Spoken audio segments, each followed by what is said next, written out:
is better than having silver or gold. Memory verse, Proverbs chapter 16 verse 3. The Bible says, commit your work to the Lord, and your plans will be established.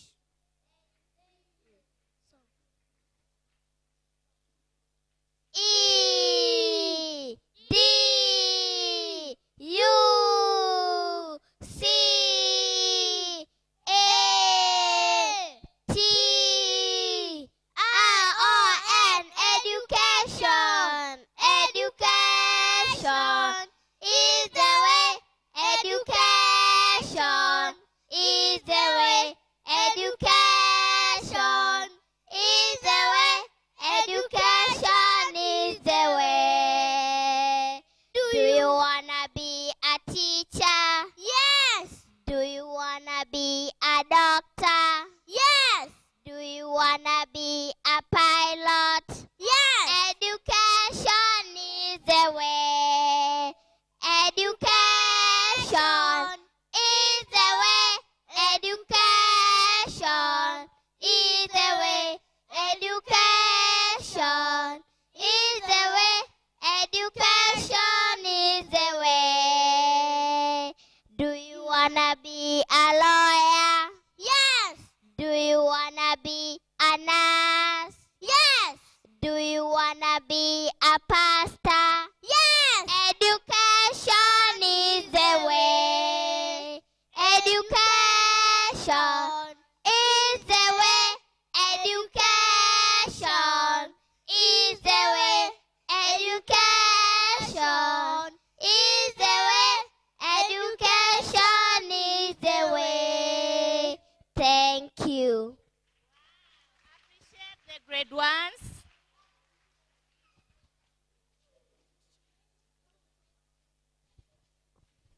Thank you.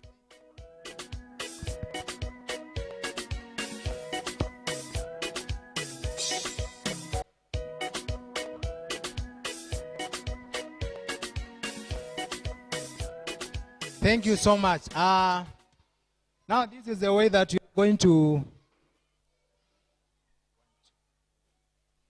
This is the way that you are going to appreciate them. That song. Next should be play group. Play group. Play group.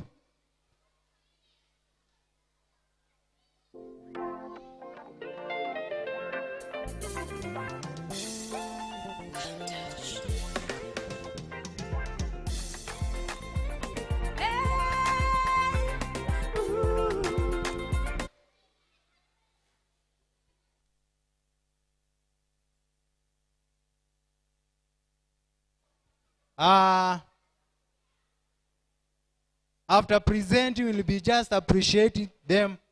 Coffee moja tu. So, wewe. Wakitoka stage, tutakuwa tunapigia moja tu. That poem wamesema kwamba we have doctors, through education we have lawyers. So now can we appreciate the lawyers and the doctors that we have here? Coffee moja tu. Good. So next on stage should be play group.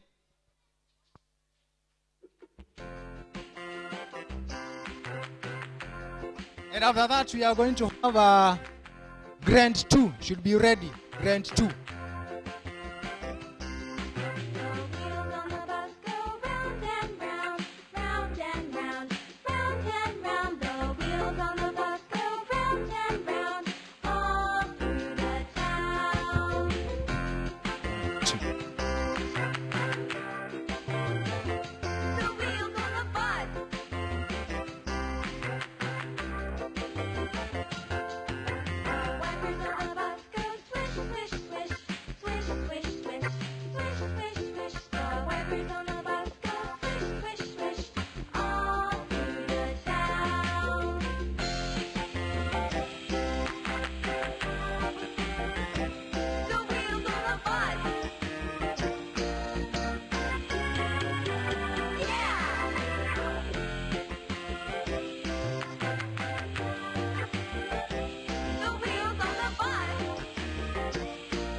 Twinkle, twinkle, little star, how I wonder what you are.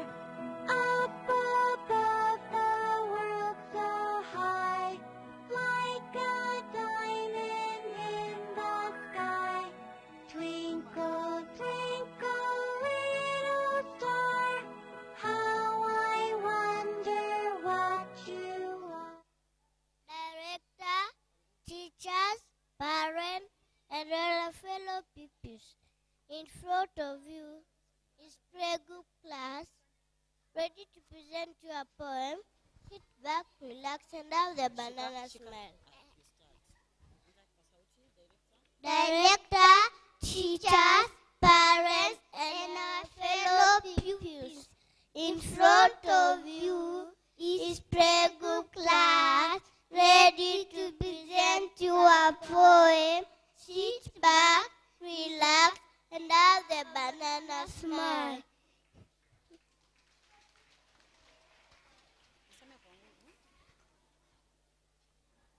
Use your brain, education is made. You are not there, you can't get anything you don't pay. You not take too much today, no pain, no gain, you become shy. Memory verse, a patient after 6 verse 1. The Bible says, children, obey your parents in the Lord, for this is right. Honor your father and your mother, for this is a commandment with a promise.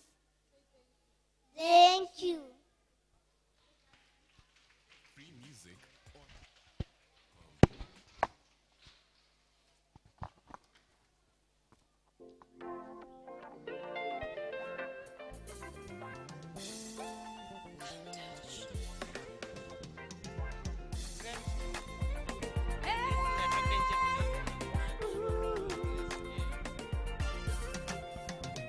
Grade 2. Grade 2.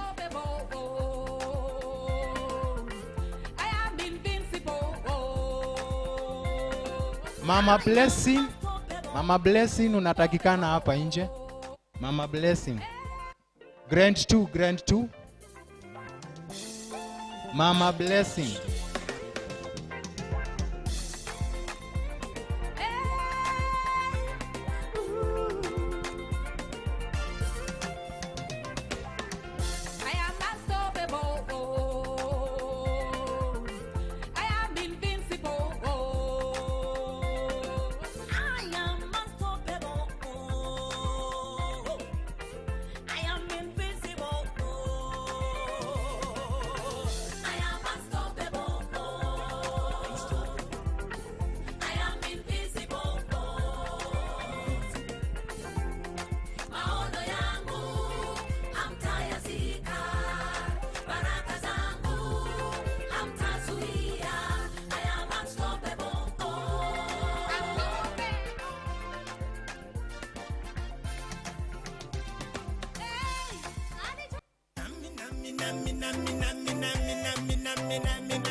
wasimamizi wa shule, walimu, wazazi na wanafunzi wenzetu. Mbele yenu ni gredi ya pili, tukiwaletea wimbo na shairi kwa lugha yetu tukufu ya Kiswahili. Mada kuu: elimu. Naam, elimu. Makinikeni.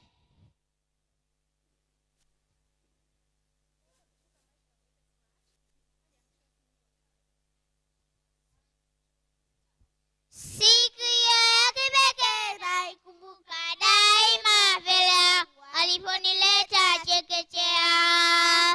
Mchanganyiko wa mawazo na furaha wanijaa moyoni mwangu, machozi yatiririka.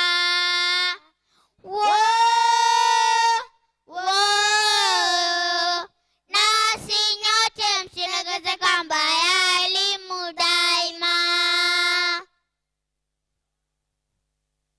Nilipojihisi nikana kwamba singeweza, daima mlikuwapo kunipa motisha.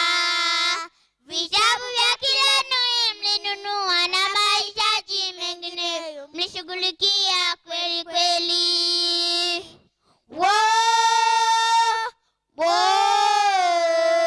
Nasi nyote msilegeze kamba ya elimu daima.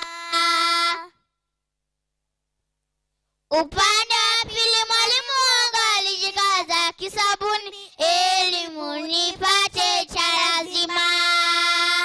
Jitihada darasani na nidhamu viliitwa nguzo muhimu, ndiposa nifaulu.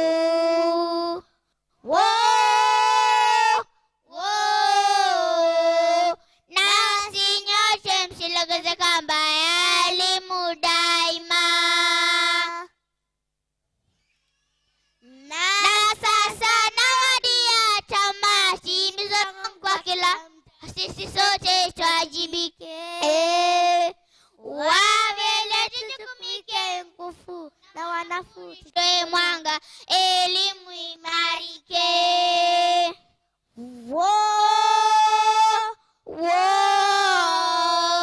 Nasi nyote msilegeze kamba ya elimu daima. Na sasa nawadia tamati, mizo langu kwa kila mta, sisi sote tuwajibike. Wavele tujukumike mkufu na wanafunzi tutoe mwanga, elimu imarike.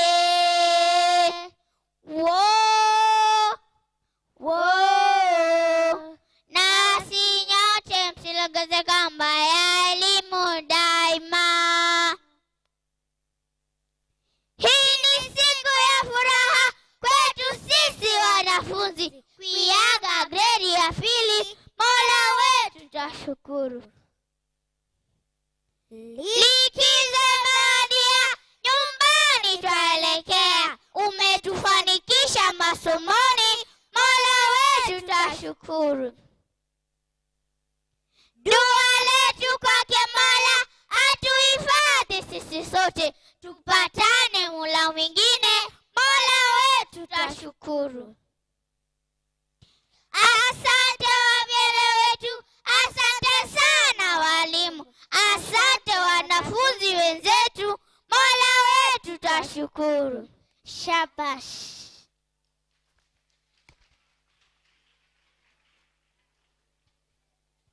Thank you so much.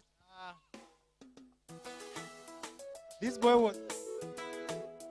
Yu mtoto amefurahi mpaka ameamua to appreciate these lawyers and these doctors and these teachers. So now, let's have, can we appreciate them first? Thank you, thank you, thank you. Can we have Victoria and Casey? Come here. Victoria and Casey. They have something special also to give us.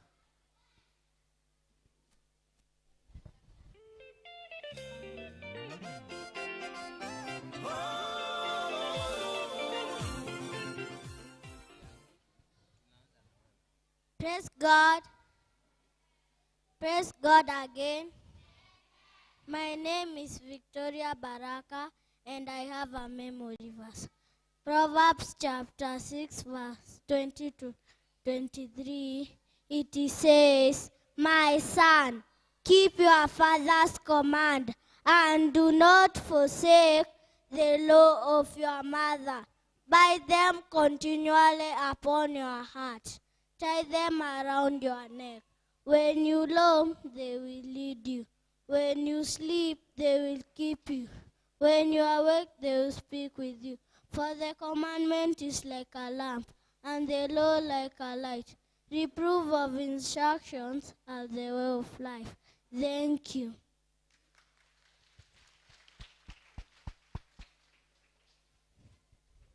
Memo, my name.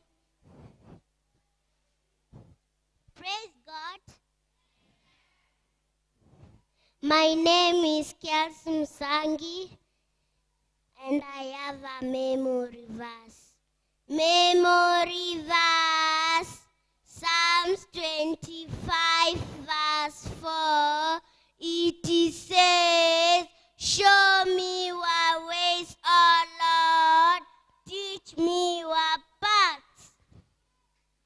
Thank you, thank you, thank you. Let's have a PP1. PP1. PP1.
Vile unataka bila wewe nitasafa. Oh nitasafa mimi nataka. Ulipondo mimi nataka tukuka. Please nitapata. Jo nitapata ishi vile unataka. Vile unataka bila wewe nitasafa. Oh nitasafa mimi nataka. Ulipondo mimi nataka tukuka. Usinipite Mwokozi. Unisikie.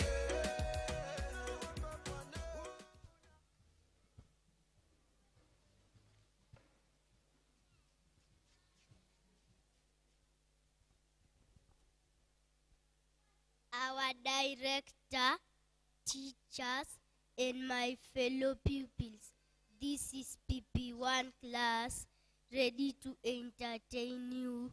Sit down, relax, and enjoy. I am a fearfully and wonderfully made. I am a fearfully, wonderfully made. I'm gonna.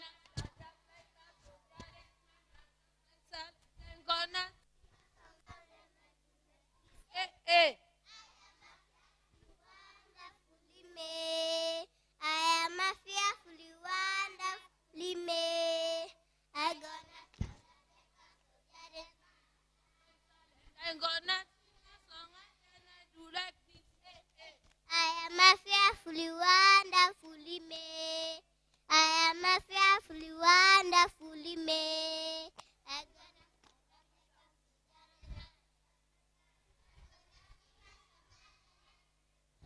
Hey.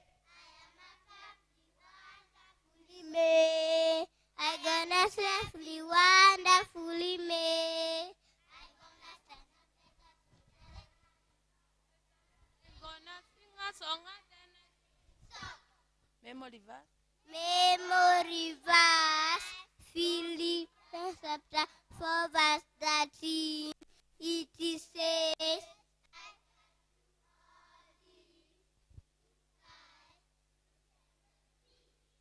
kujua kusoma na kuandika ndio mwanga wa mwanadamu, zote tufurahi.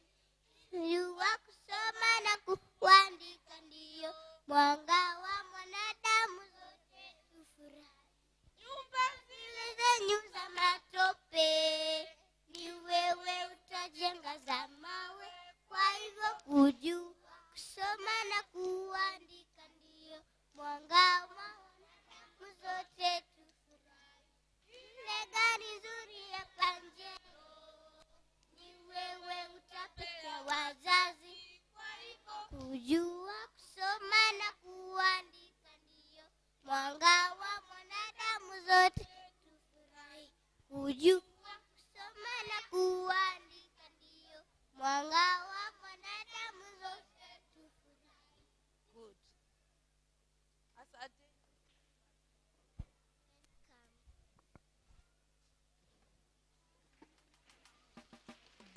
Grade 3. Grade 3.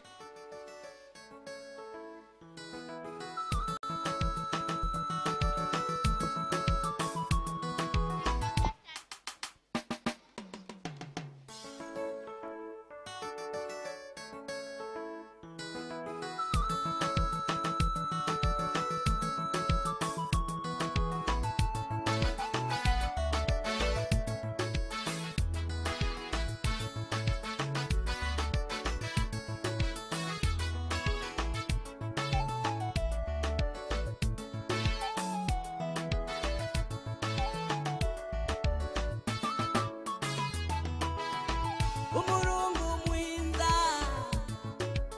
mwinza, umurungu mwinza, umurungu mwinza, mwinza wa mwitu, umurungu mwinza, nguruvi mwinza, mwinza, nguruvi mwinza, unguruvi mwinza, mwinza, mwinza wa mwitu, unguruvi mwinza, Mungu ni mwema.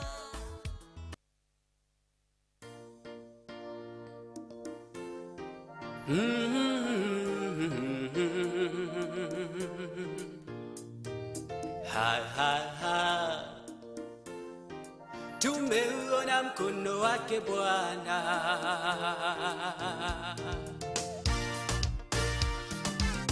Mengi mazuri tumeyaona, Mungu umetenda. Ni kweli wewe muweza. Ulitamka vitu vikawa, neno tulatosha. Ukisema umetenda.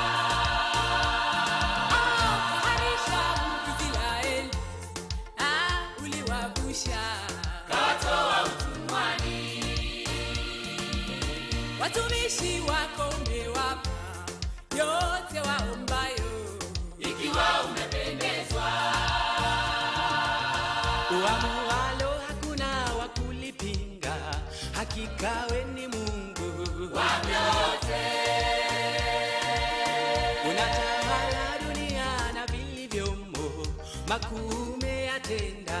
Jehova, hakika tumeona, tumeuona Baba, mkono wako Bwana, kweli matendo yako Bwana ni makuu, na umetutoa mbali kweli, ukatushika mkono Mungu, mahali uliona pekee, chini hata chini yao watu unawainua Mungu, sifa na utukufu ni zako milele. Tutakusifu jina lako Baba, milele tutakusifu kweli, daima wewe mwema, tutaishi kwako. Tumeuona Baba, mkono wako Bwana, kweli matendo yako Bwana.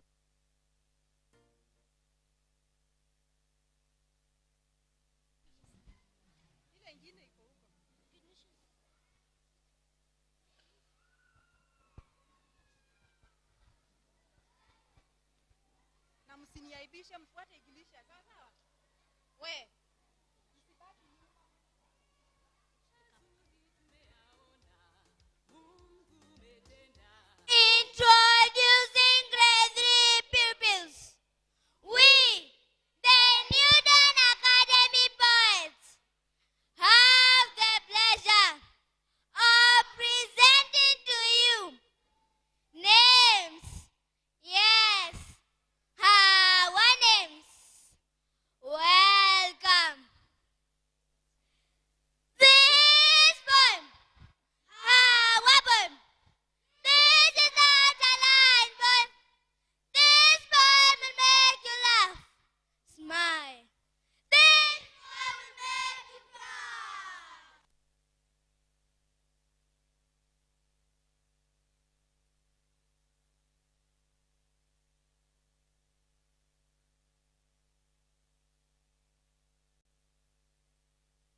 wakisema eti kwamba walibuka waonea.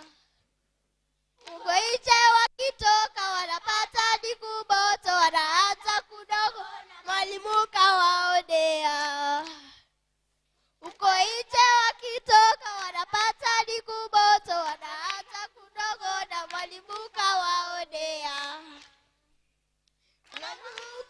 Soma karizuri utaendesha tagama utaenda kwa sababu ya masomo. Mwanangu ukisoma karizuri utaendesha tagama utaenda kwa sababu ya masomo. Wakati wa mambo utajua kwa sababu ya masomo. Elimu kitu muhimu. Wakati wa mambo utajua kwa sababu ya somo. Elimu kitu muhimu.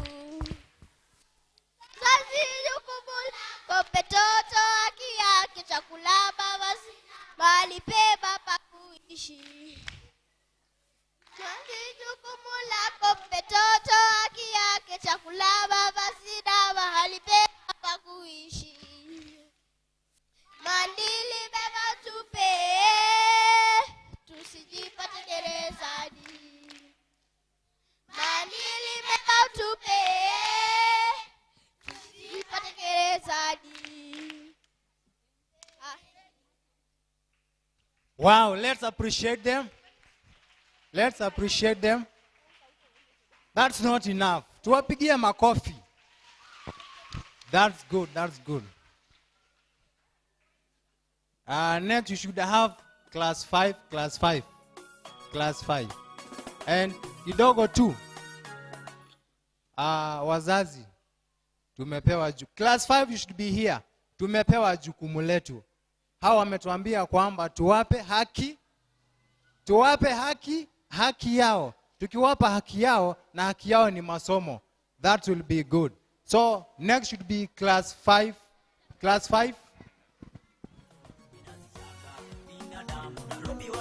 And after that we should have class 6. Be ready.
Yes.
stage is class 5, ready to present a poem entitled Education.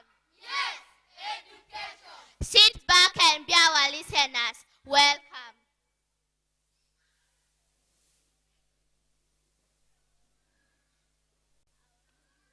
Our kings and queens, today is your day. Rejoice and enjoy with smiles on your face. You have made it today. We appreciate your work. Education, the key to unlock our future. Devoted work. Teachers, we salute you. Your effort not in vain. Cause success is with us. Ceremony in vain. You impart knowledge to us. Education, the key to unlock our future. Education, education is what we need. Doctors, mechanics, farmers, they all need this to unlock their future and build our nation. Education, the key to unlock our future. Elimu, mwanga wetu, maisha yetu, tusome kwa bidii, tujenge nchi yetu. Elimu, mwanga wetu, maisha yetu, tusome kwa bidii, tujenge nchi yetu. Education, the key to unlock our future. Let's appreciate them. Class 6, class 6, class 6. Class 6.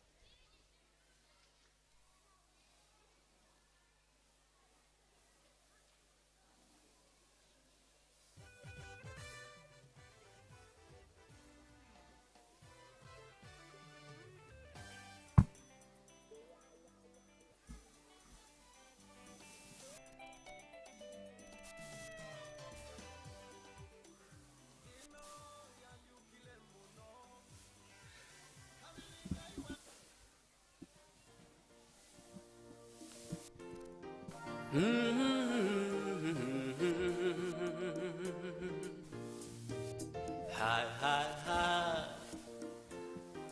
Tumeuona mkono wake Bwana.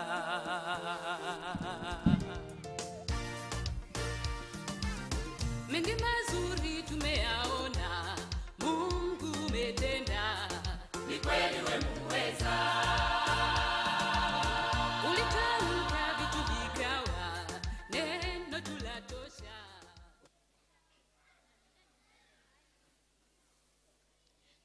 Mbelenu ni wanafunzi wa darasa la 6 tayari kuwakariria shairi lenye mada ndio shule bora. Karibuni.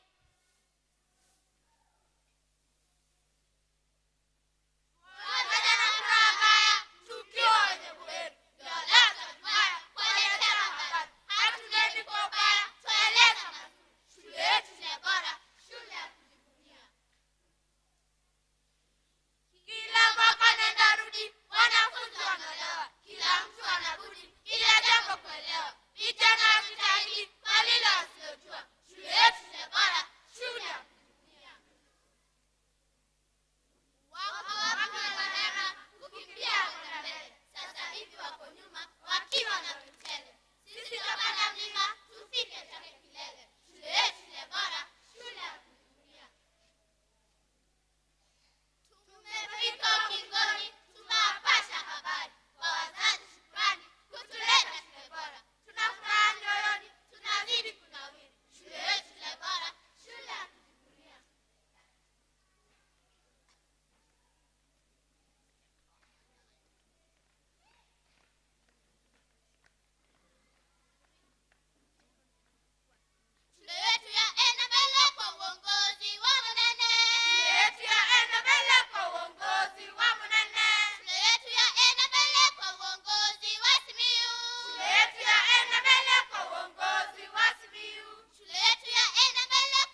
Let's have now the graduating class is the one which is going to close that chapter.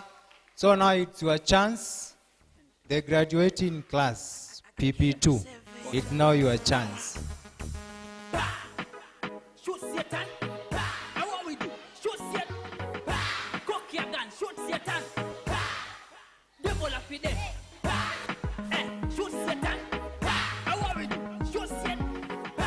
Cock your gun. Shoot Satan. Watch. Devil up in there. You might think me a speaking tongue. I saw me break it down for you understand this hippopotamus. You can see already Debo just stand firm. So guess what? Debo is about to get up and say ha. 13 demon, then 15 admitted. A man with the most I cannot be a victim maker. They make it in that the career private maker. They make it in that the career private and say bah. Spiritual taekwondo.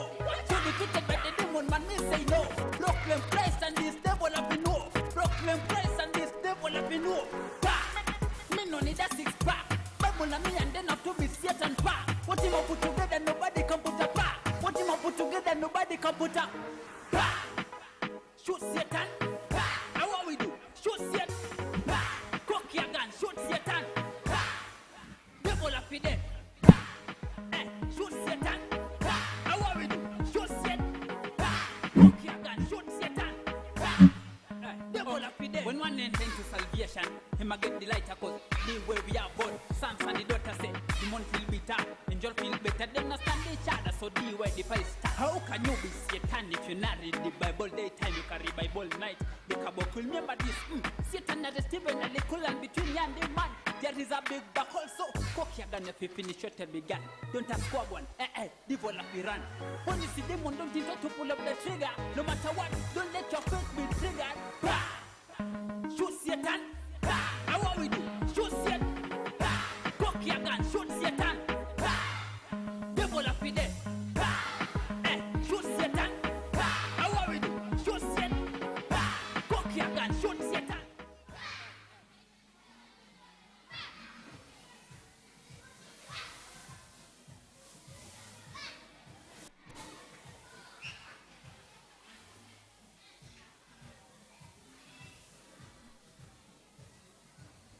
We are waiting for you, PP2, the graduating class.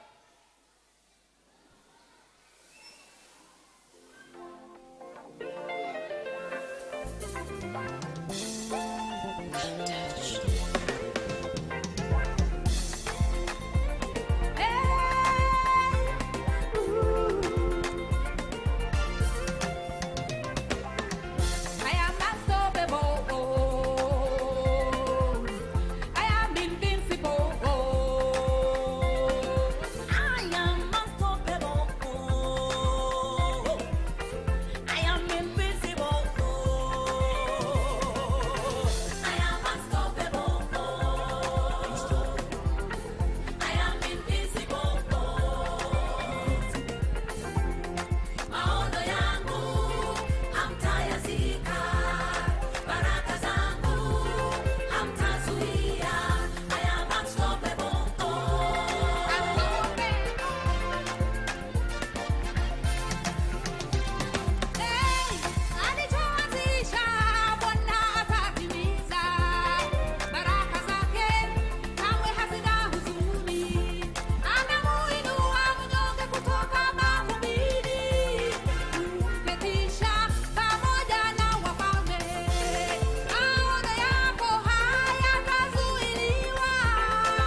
Utumwani Misri, hayati kumota, akawa waziri. Ahadi yako.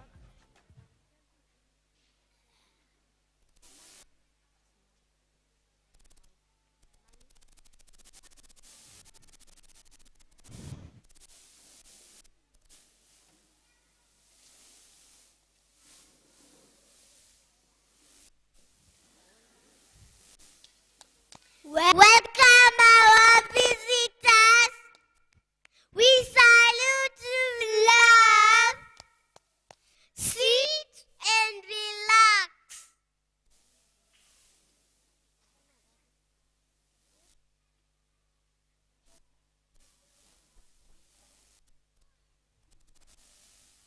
In front of you are BB2 graduates ready to present a poem and a song. Sit, relax, and have a banana smile.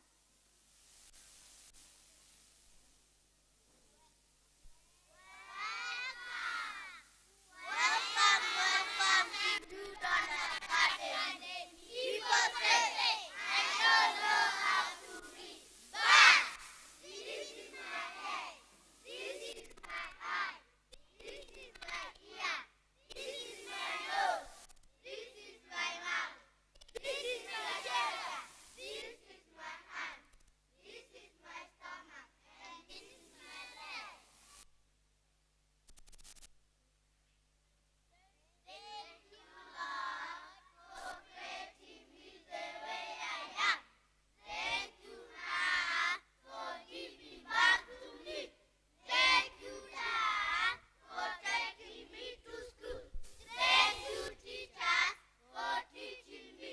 Through education, I can become my teacher. I teach all of you. Through education, I can become a teacher. And I make laws for you.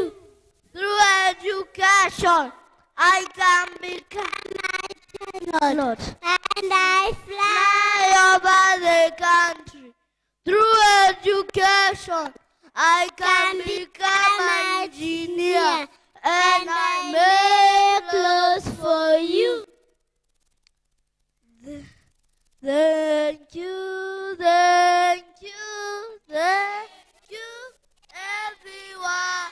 Thank you for all you've done. You have nations and colors true. There are so many we do. We just want to say thank you, thank you, thank you, everyone. Thank you for all you have done. Thank you.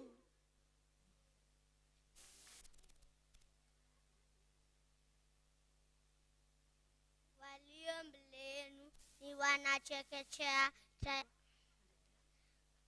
Walio mbele yenu ni wanachekechea, tayari kwa kalilia shairi yenye mada elimu ni kitu bora na hamu. Elimu ni kitu bora.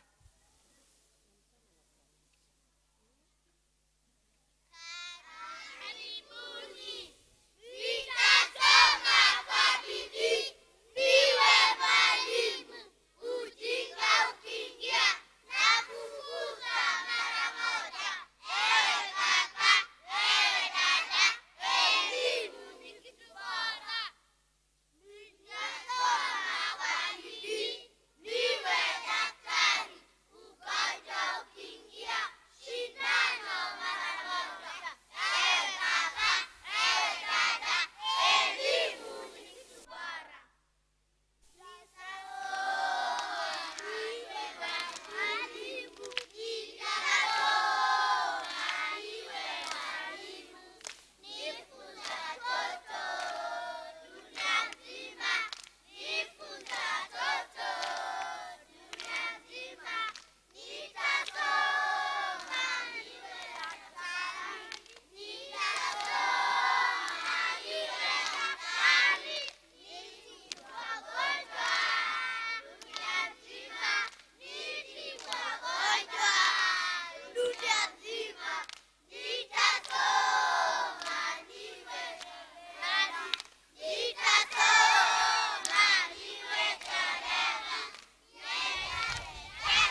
Let's appreciate them as they sit down.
That's good, that's good.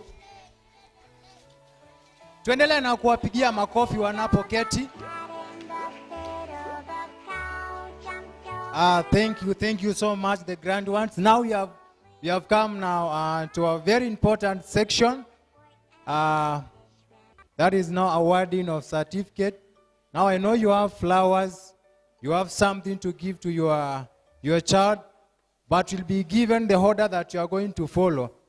But before that, before we decorate our learners, our children, I want us first to decorate the teachers who have been with those kids. So now the PP2 teachers, I request you to come here. PP2 teachers, walimu tusongee hapa mbele kidogo, pamoja na head teacher and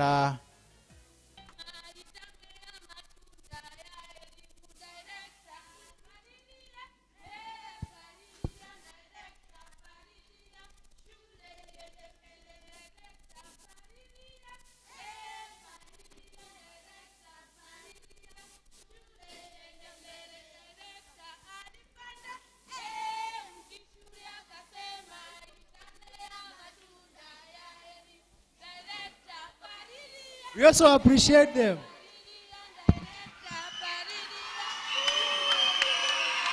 Thank you so much, thank you so much.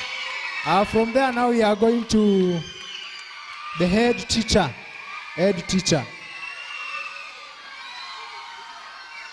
Good, good.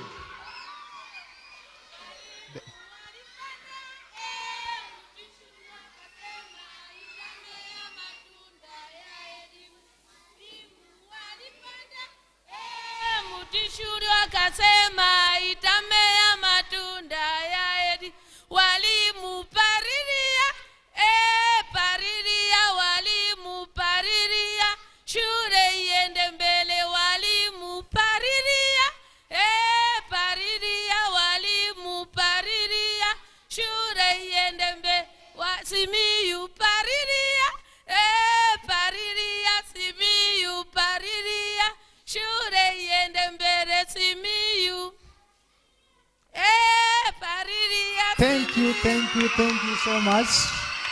Now from there we go to the teachers, the graduating class, the teachers who have been with those kids since the year began.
That's good.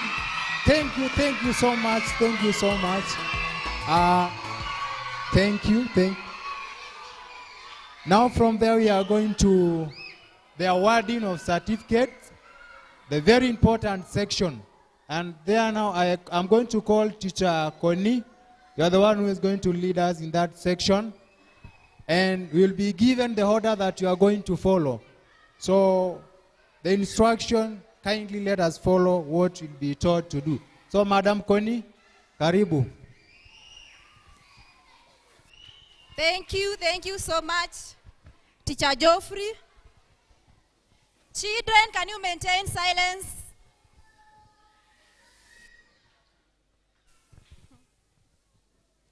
Good afternoon, parents and guardians. Hebu acheni niwaonyeshe. Hello. Good afternoon, children. I am Meskia. Good afternoon, parents and guardians.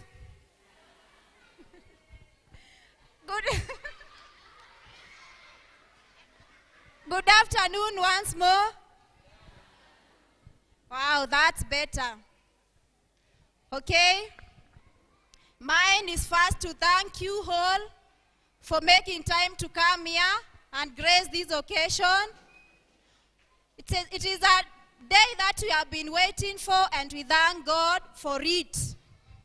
We feel so happy, we feel so excited when we call you and you come.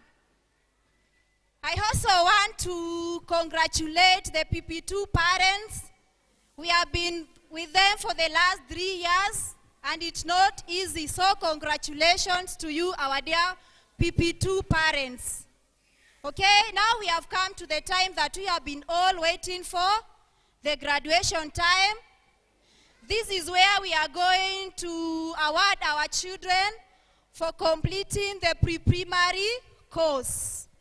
We are going to give them a certificate as an indication that they have completed their 3 years course. Wapi shangwe na vigelegele kwao?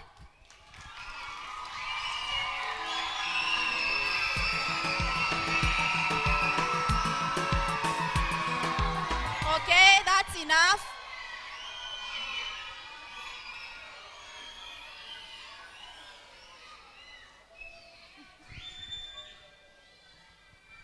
Okay. That's enough, pupils. We will also be recognizing our PP2 learners for successfully demonstrating the competencies that they have been developing in the CBC curriculum.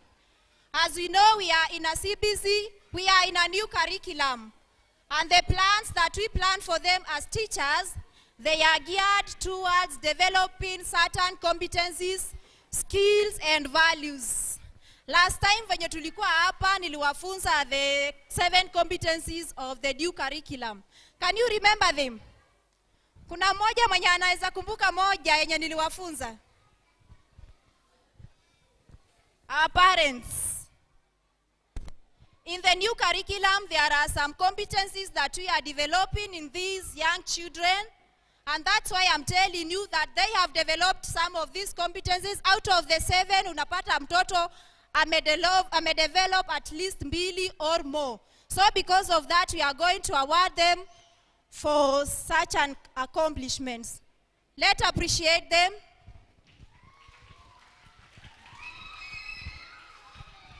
Okay, without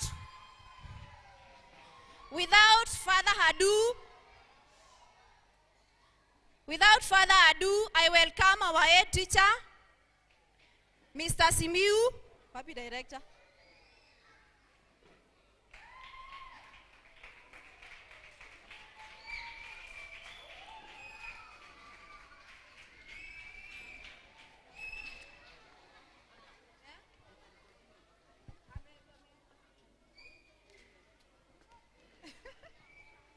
Okay, as we wait for the director, let us remind ourselves the 7 competencies that we learned last time, zenye tuna develop kwa hawa watoto.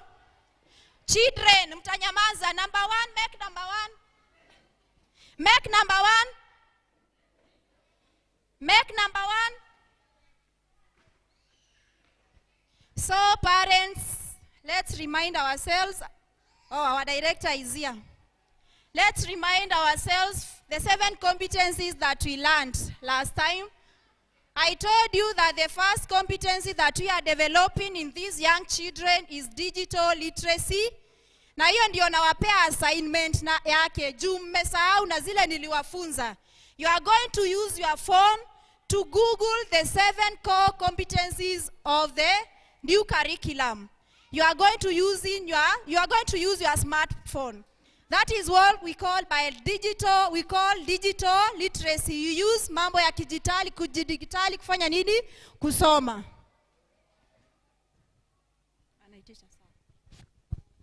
So the other competency that we learned about is learning to learn, citizenship, communication and collaboration, self-efficacy. Those are some of the competencies that we have been developing in these children.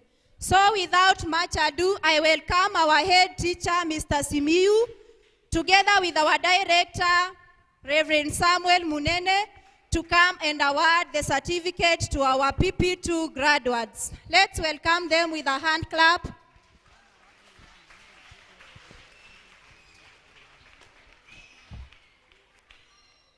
Okay, we will be calling the names alphabetically. Tumezipanga alphabetically. So as you hear the name of your child, you will step forward.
Okay, tumepanga hao watoto alphabetically. Kwa hivyo kama jina ya mtoto wako inaanza na letter A, letter B, ujieke tayari.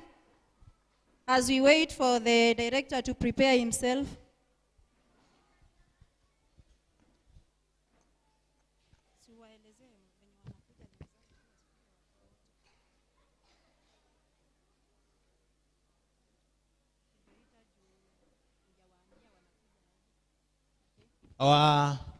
I know you have something to give to your child. So now, kama umekuja wazazi zaidi ya 4, I request you kindly, if you are more than 4, wale wengine tuketi tu, alafu tutawapa zawadi tukitoka nje. So if you are more than that, tutapumzika tu. So mtoto akiitwa utakuja hapa. If you have the flowers, umvalishe. Kama you have something to give, umpe. And then you have a photo. And then from there we go to the next child. So you can start the first one. Okay, our first graduate is Alvin Karubi. Alvin Karubi, congratulations Alvin. Mzazi wa Alvin, haraka haraka. Alvin Karubi anaenda kwa ile kiti. Wazazi wake, the parents or the guardians, we decorate our child.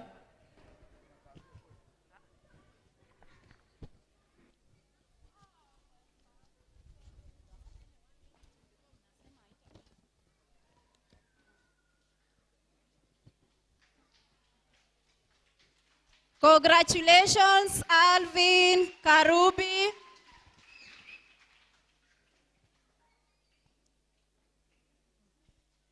Wazazi wa Anthony Wesonga mwanze kujiprepare.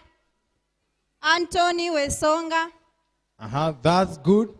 That's good now. So he can be awarded the certificate by director.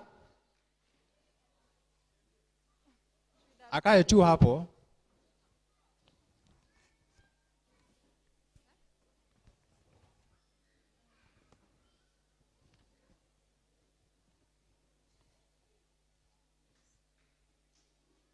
Thank you, thank you, thank you. The next one should be Anthony Wesonga. Angeline.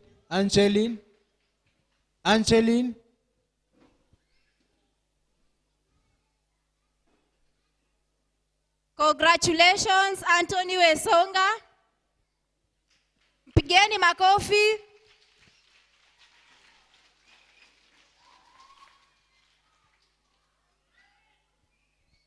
Abigail Mutindi, mjiprepare. Let's appreciate him. Good. Our next graduate is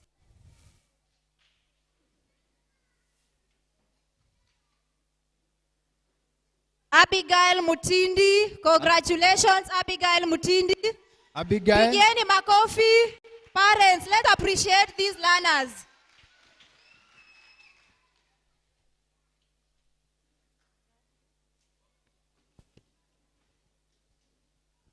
Bradley Ndunda, you prepare yourselves. Appreciate him. Good. Congratulations once more, Abigail.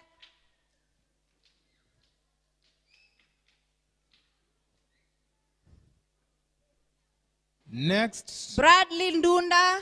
Branley Ndunda.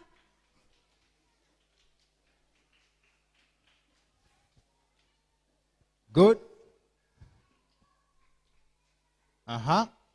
Bradley Ndunda. Congratulations, Branley.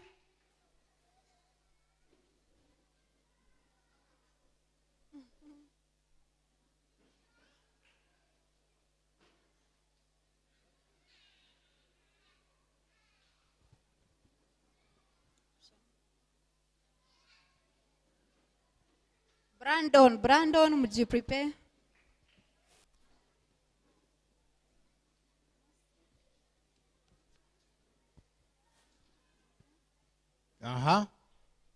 Let's now have the certificate.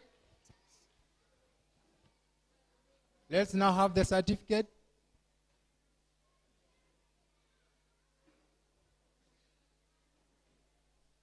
Let's appreciate him. Where are you going? Tumpigie makofi. Where are you going? Yeah? Thank you. Next. Brandon Kimgetich. Brandon, congratulations, Brandon. Thank you so much.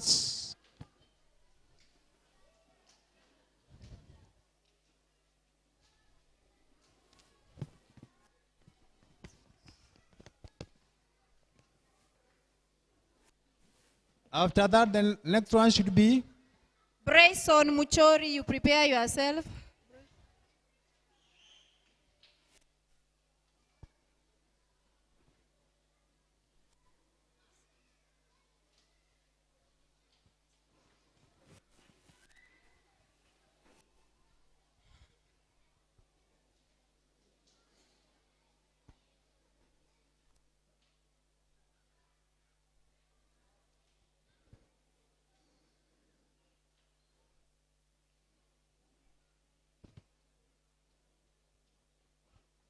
let's appreciate him.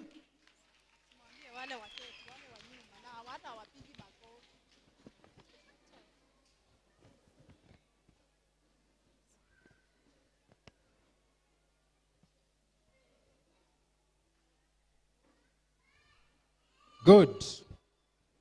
Next. Brayson Muchori.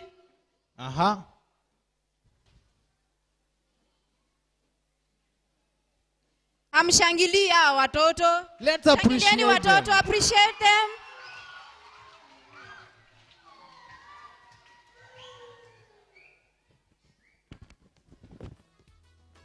Blessing, mjiprepare. Blessing, Gadhiga.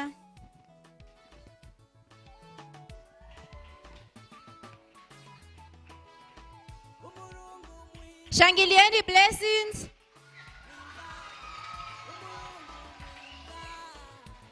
Good. Blessing, blessing.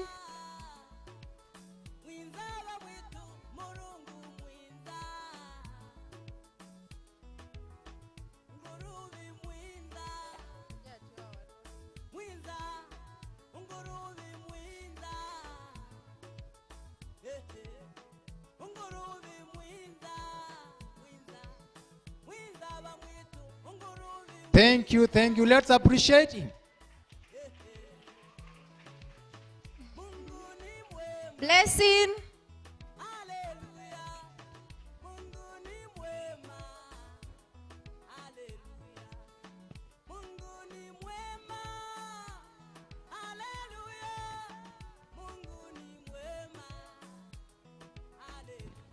Clarice Kendi, you are next.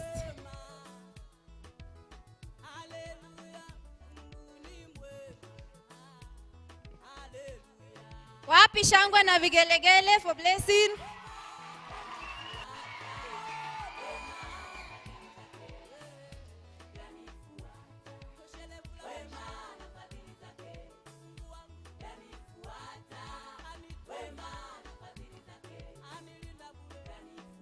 Clarice Kendi.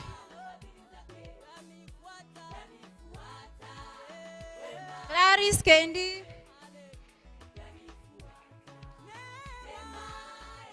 Let's appreciate Clarice Kendi. Mpigeni makofi.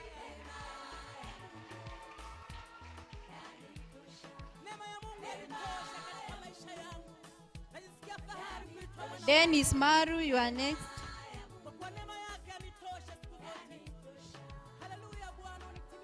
Wapi shangwe na vigelegele for Clarice?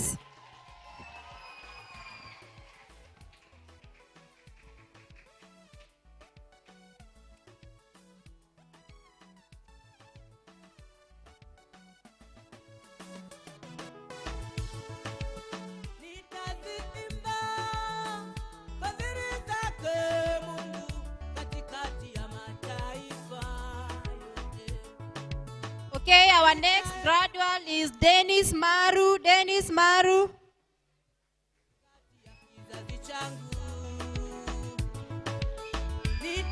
Mzazi wa Dennis Maru.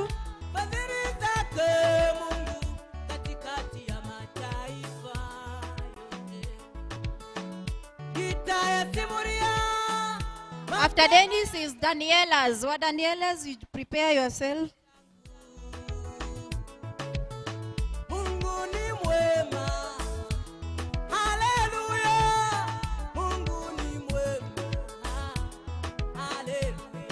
Wapi shangwe na vigeregele? Haleluya. Mungu ni mwema. Haleluya. Ni mwema, ni mwema. Ni mwema. Mungu wangu ni mwema, ni mwema. Haleluya. Anilinda ni mwema. Mtetezi ni mwema. Kimbilio ni mwema. Haleluya.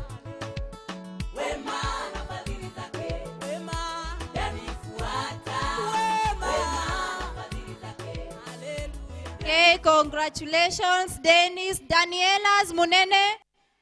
Daniela's Munene. Pigieni makofi, pigieni Daniela's Let's appreciate makofi. him.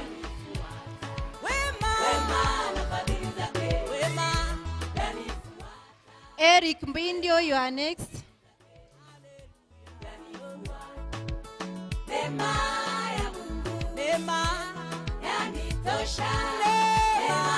Haya, tumshangilie Daniela's. Makofi, makofi, makofi.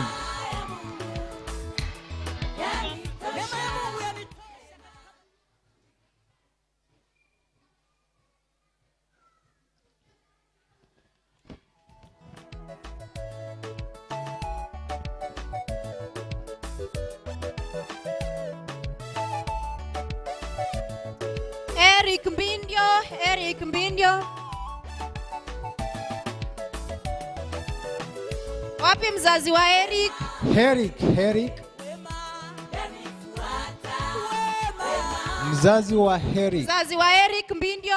Or even a guardian. Teacher Faith. Shughulikia Eric. Pigieni Eric makofi. Makofi. Congratulations Eric.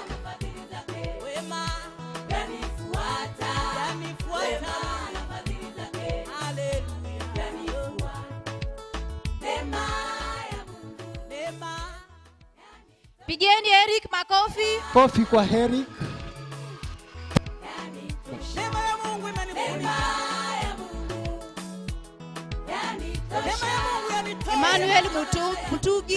Emmanuel Mutugi, you prepare yourself. Daniel.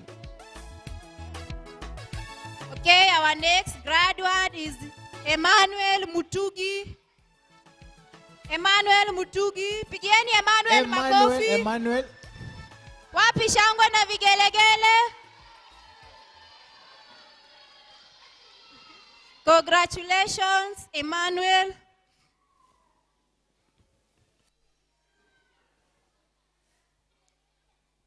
Our next one is Ethan Kimani.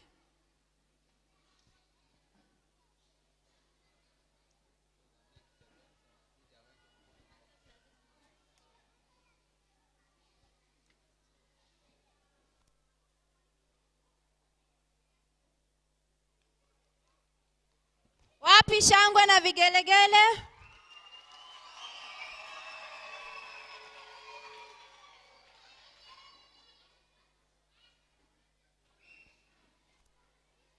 Okay, now I call upon Ethan Kimani.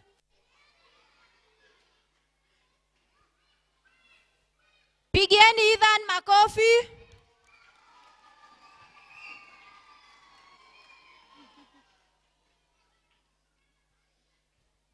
Faith Mbesa.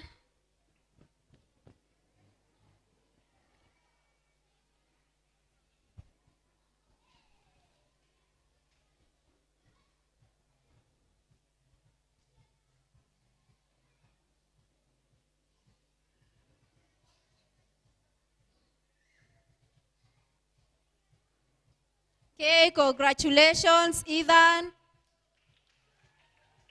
Wapi shangwe?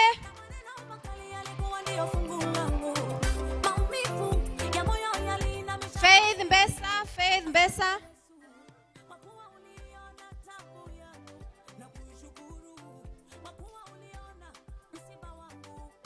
Pigieni Faith Mbesa makofi.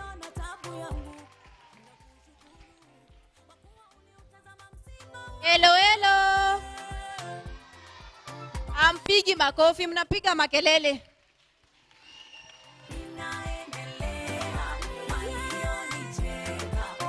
Joseph Mwangi. Prepare yourself. Walikuwa ni mahipokriti, hawakuwa marafiki wangu wa kweli. Ikifika wakati wa mahitaji, wananipa mazuri kila wakati. Hawakutaka mimi niokoke kabisa, walitaka mimi nichanganye kabisa. Let's appreciate him. Makofi kwake. Makofi. Joseph Mwangi. Pigeni Joseph makofi. Joseph.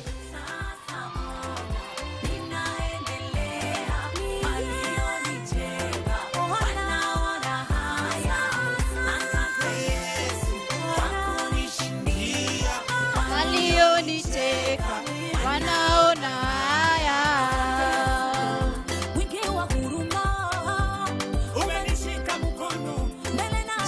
Jaden, you prepare yourself.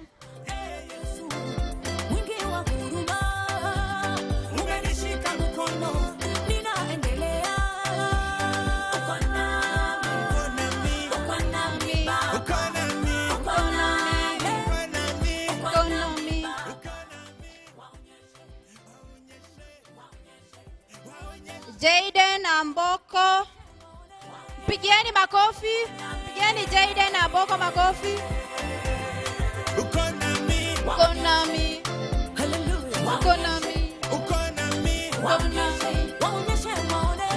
Congratulations, Jaden. Mwokozi kwako siamini. Jen Wangare, Jen Wangare. Sasa wewe uko nami. Nami, nami, nami, nami, nami, nami, nami, nami, nami, nami. Nami, nami, nami, nami, nami.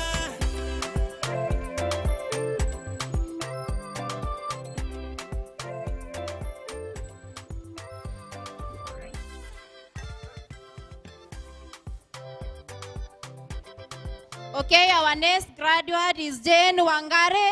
Jen Wangare. Pigeni Jen Wangare makofi. Congratulations, Jen.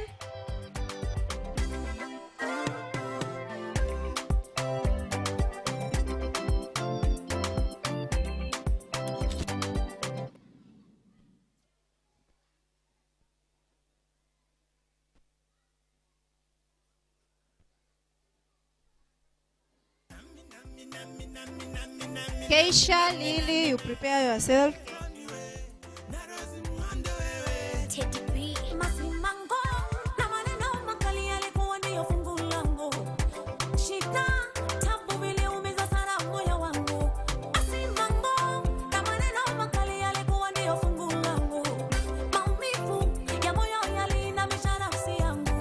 Asante Yesu kwa kuwa uliona tabu yangu na kuishukuru kwa kuwa uliona msiba wangu. Asante Yesu kwa kuwa uliona tabu yangu na kushukuru kwa kuwa uliutazama msiba wangu.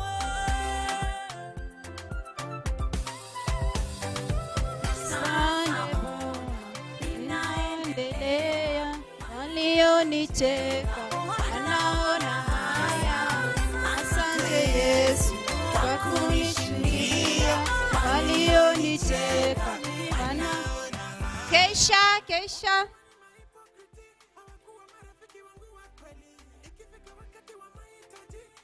Makofi kwake. Hawakutaka mimi niokoke kabisa, walitaka mimi nichanganye kabisa. Ona vile mimi nang'ara kabisa, juu nilifuata Yesu kabisa.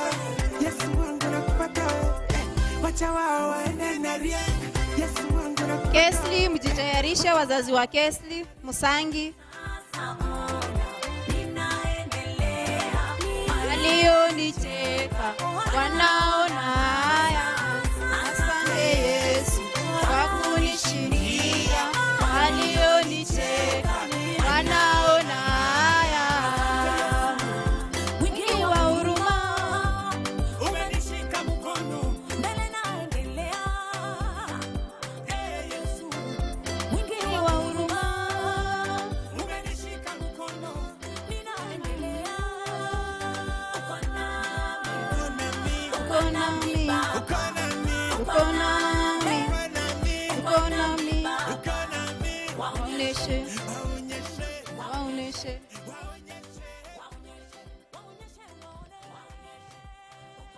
Kesli Musangi. Kesli Musangi. Wapi makofi kwake? Mpigieni shangwe na vigelegele.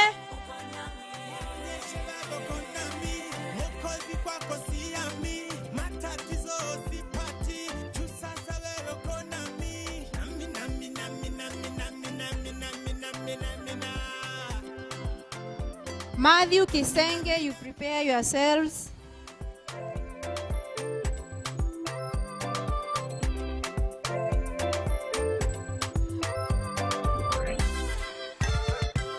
Matthew Kisenge. Matthew, makofi kwa Matthew. Congratulations, Matthew.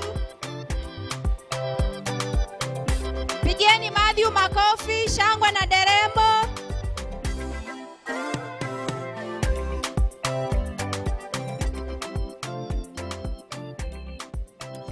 Marianne Makoha, you'll be the next one.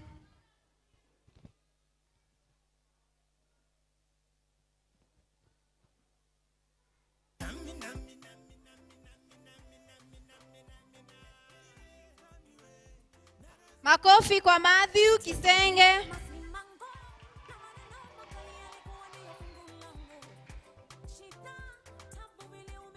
Marian Makoha. Marian.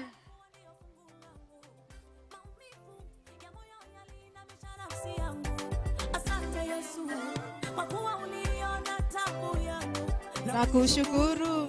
Kwa kuwa uliona msiba wangu. Asante Yesu. Kwa kuwa uliona taabu yangu. Nakushukuru. Kwa kuwa uliutazama msiba wangu. Sasa. Sasa ona ninaendelea. Walionicheka wanaona haya. Asante Yesu. Congratulations, Marian.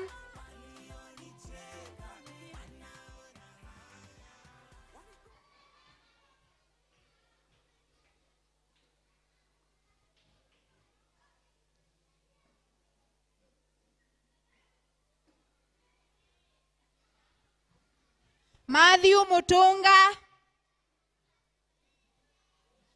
Matthew. *544# and select check balance.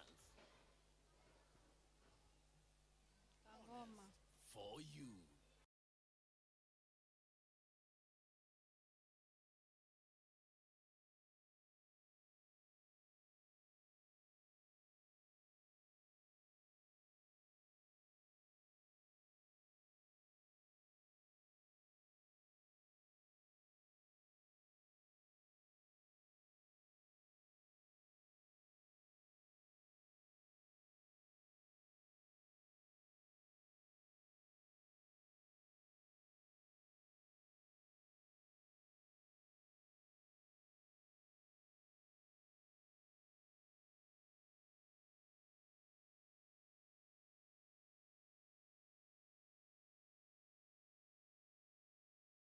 Masi Mumbi, mzazi wa Masi Mumbi. Pigieni Masi makofi. Wapi shangwe? Wapi shangwe?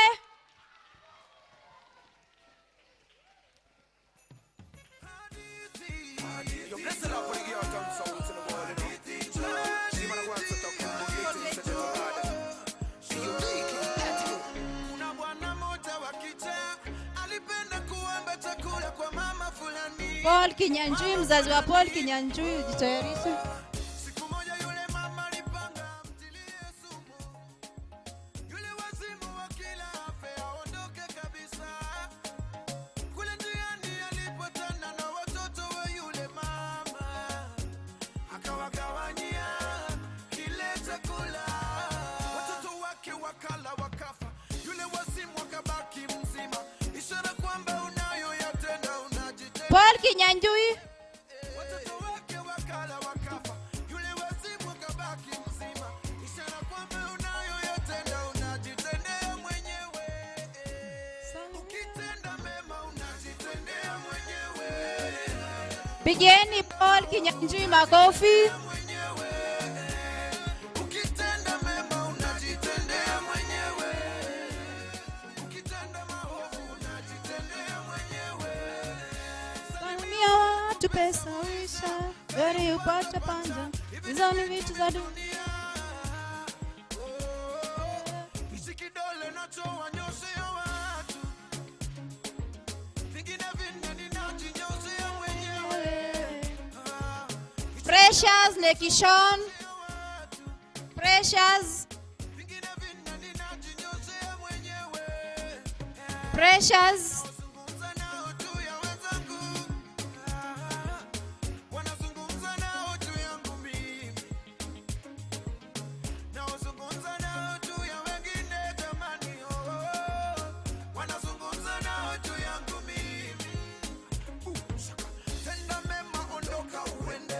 Congratulations Nekishon. Kwa sababu unayoyatenda unajitendea mwenyewe. Tenda mema ondoka uende. Haluna chuki na wewe mpende. Kwa sababu unayoyatenda unajitendea mwenyewe. Ukitenda mema unajitendea mwenyewe. Ukitenda maovu Ryan Jimmy, jitayarishe. ukitenda mema unajitendea mwenyewe. Ukitenda maovu unajitendea mwenyewe. Hadithi njoo,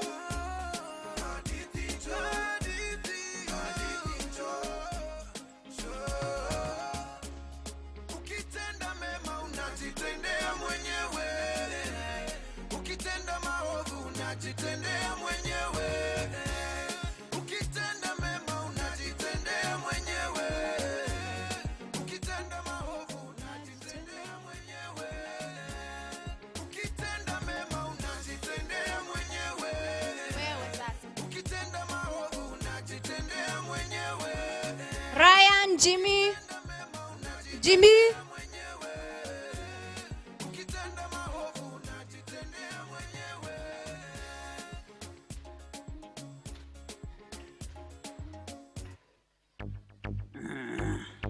Ephesians 6 verse 10 to 20. Washangilieni, shangilieni, Jimmy. Shoot Satan. How what we do? Shoot Satan. Cock your gun. Shoot Satan. Devil up in there. Shoot Satan. How what we do? Shoot Satan. Cock your gun. Shoot Satan.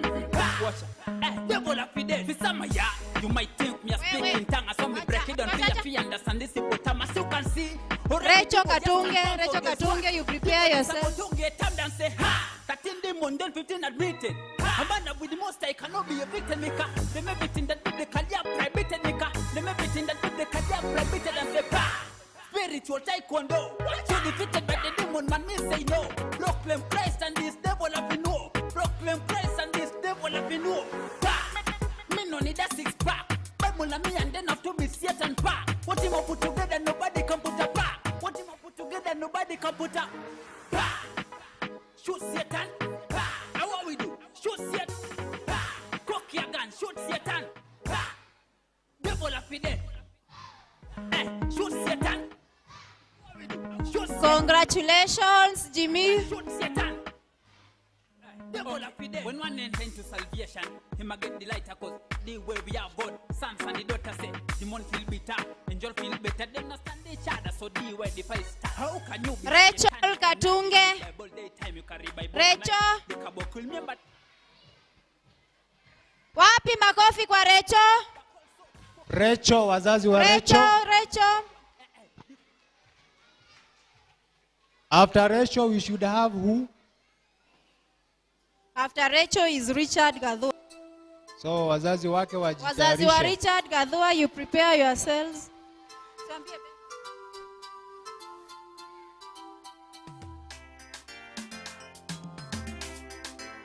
Hallelujah. Nondo niwe kwacho wako mwe ngai wako. Mendo mapa mukirite ngoliye. Ndoka bituye msono chona nti. Ndoka nzono che mendo mapa mekwa kumwe. Gayu wakwa wikimbi done chaku.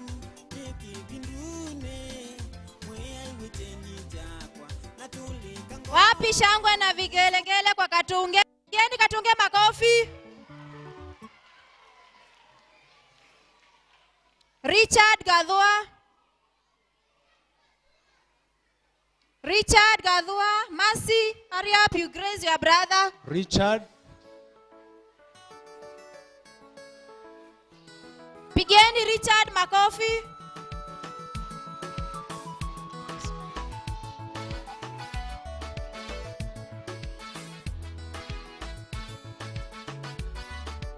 After Richard is Sheila Chepkoril.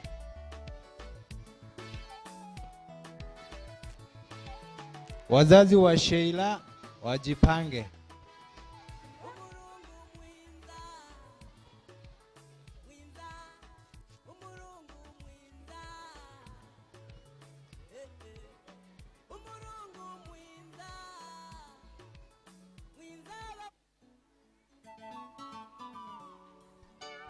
Sheila Chepkoril. Hello, hello. Hello, hello. Aya, shangilieni Sheila.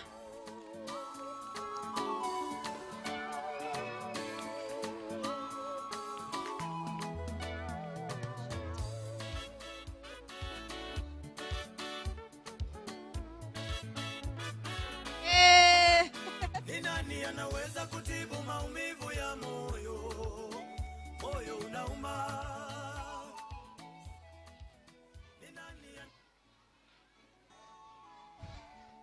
Congratulations, Sheila.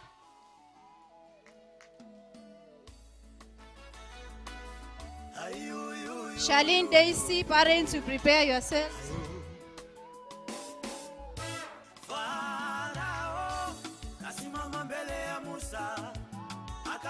akamuuliza Musa, huyo Mungu wenu ni nani? Farao akamwambia Musa, we Musa, Charlene Daisy.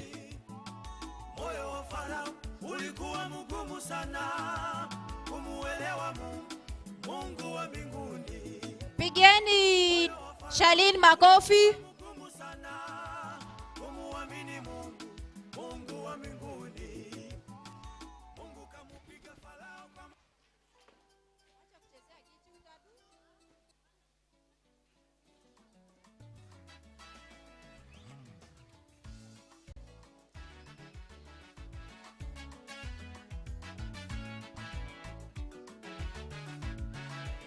Chantel Waithera.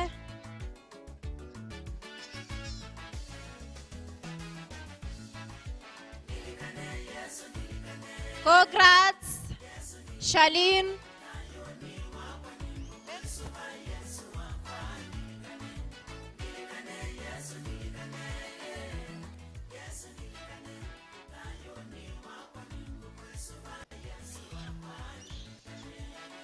Chantel Waithera.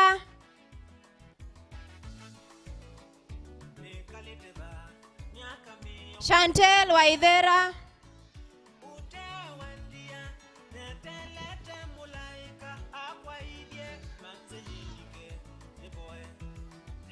Our next one will be Timothy Mwendwa. Timothy Mwendwa.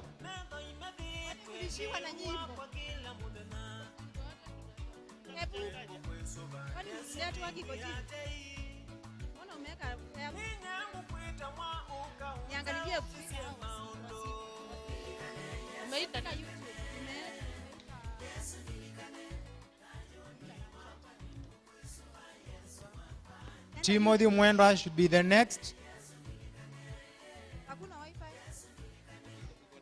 Timothy Mwendwa.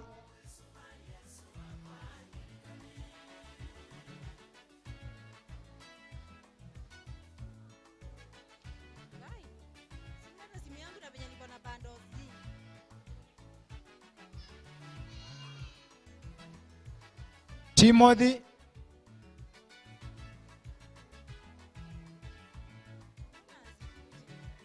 Wazazi wa Timothy.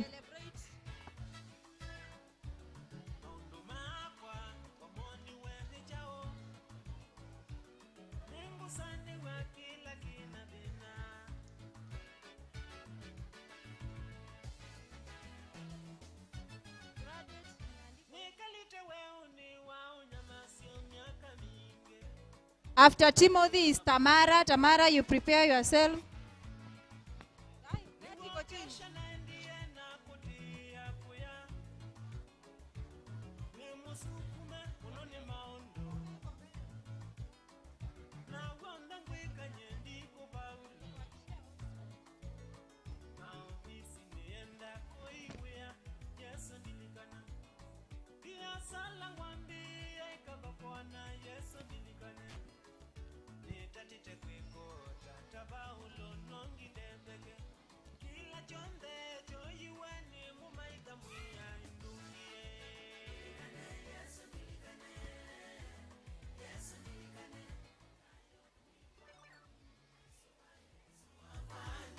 Next. Tamara Wambui.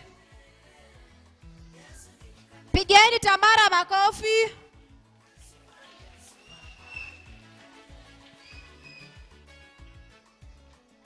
Congrats, Tamara.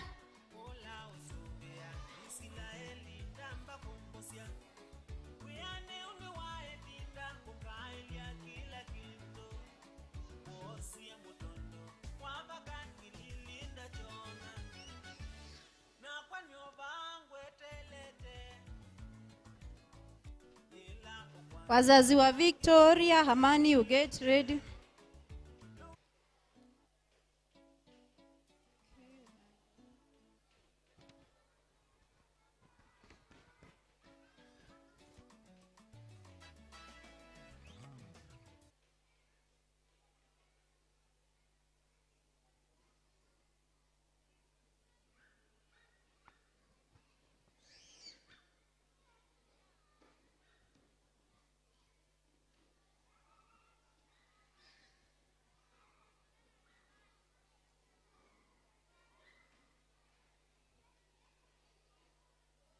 Victoria Amani.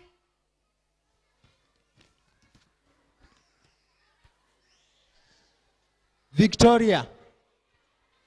Victoria. Victoria.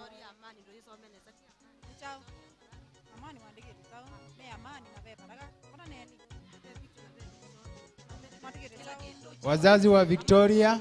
Victor Amani, Victoria Baraka. Let's have Victoria Baraka.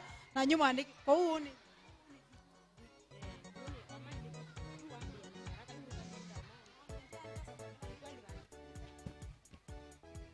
Victoria Baraka.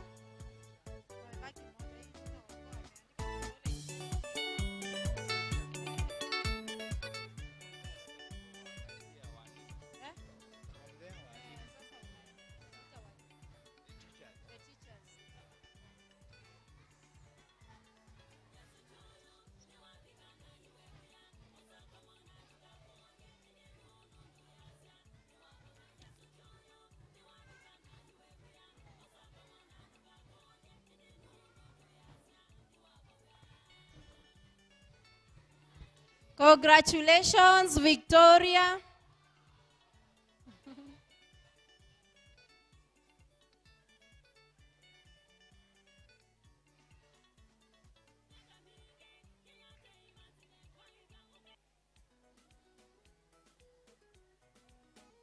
Victor Amani. Victor. Victor. Victor.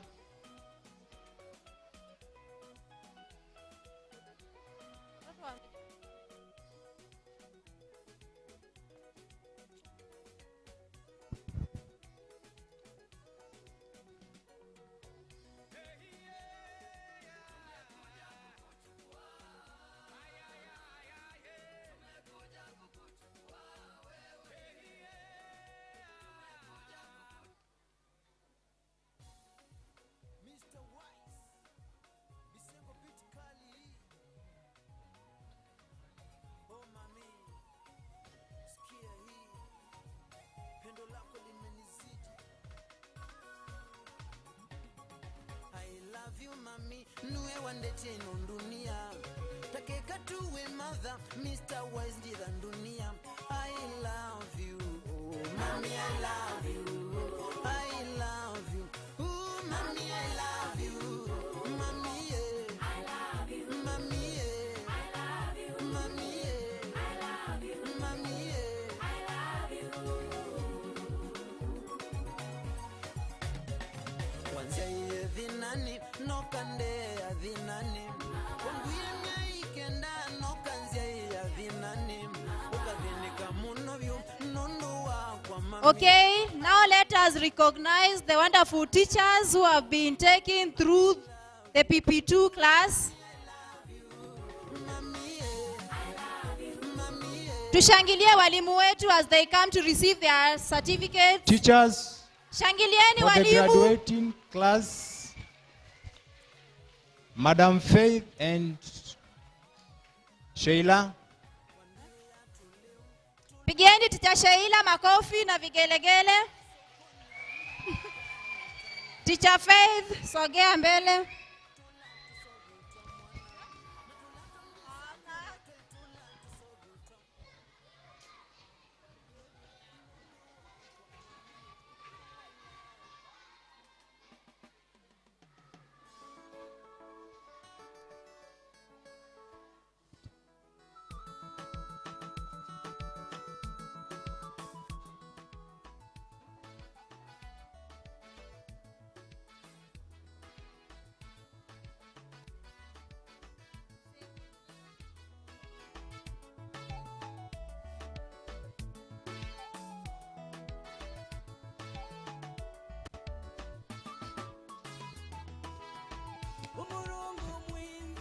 Nyinyi wazazi wao.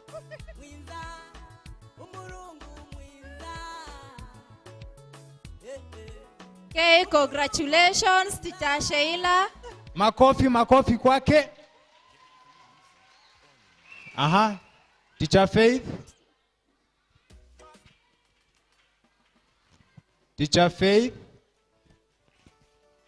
Pigieni Teacher makofi watoto.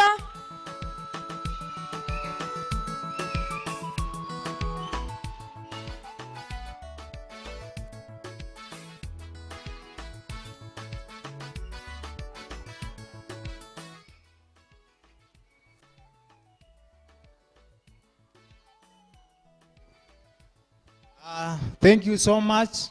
Now that is the end of that section. Watoto tunyamaze. Watoto tunyamaze. Hello? Hello? Aya, let's keep quiet. From there now we are going to award the other classes for what they did.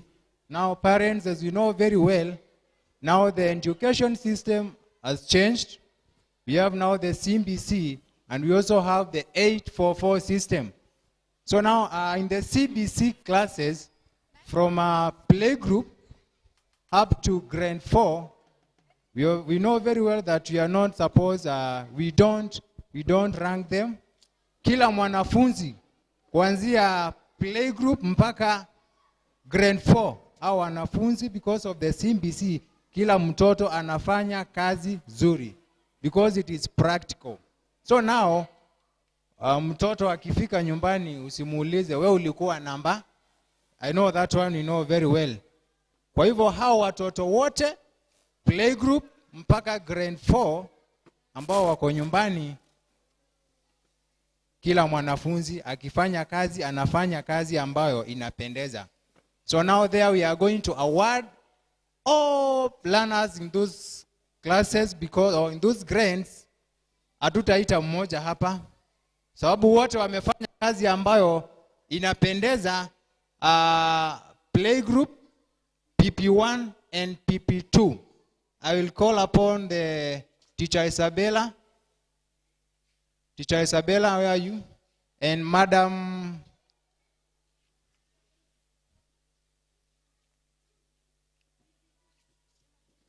Josephine. Teacher Josephine.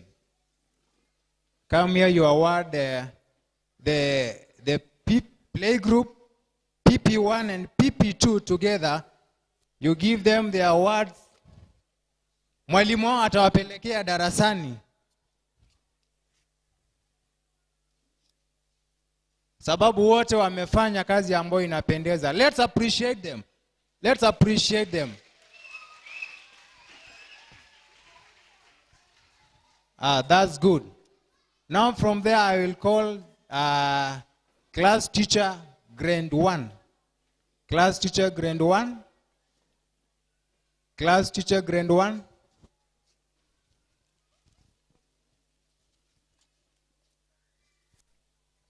Class teacher grade 1.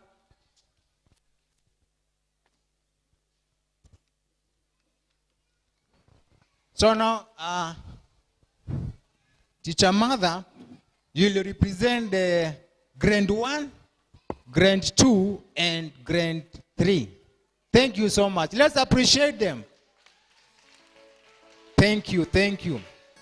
Now from there, we know very well the grade 4s are at home. But we have class 5, the 844 system. Class 5, class 6, 7, and 8. And here we have the class 5. Class 5, wazazi tunavyojua, they did an exam. Class 5, they did an exam. Now, they performed very well. How many parents do you have for class 5? Kama wewe ni mzazi wa class 5, just wave at me. Class 5. Class 5? Thank you, thank you. Wako. What about class 6? Class 6? Class 6? Naona hawajafika. Class 6? Kuna mmoja kule nyuma. Thank you so much. So now, class 5, they did an exam. That is now the 844 system. Those learners will go up to class 8. Walimu tuangalia watoto hapa mbele.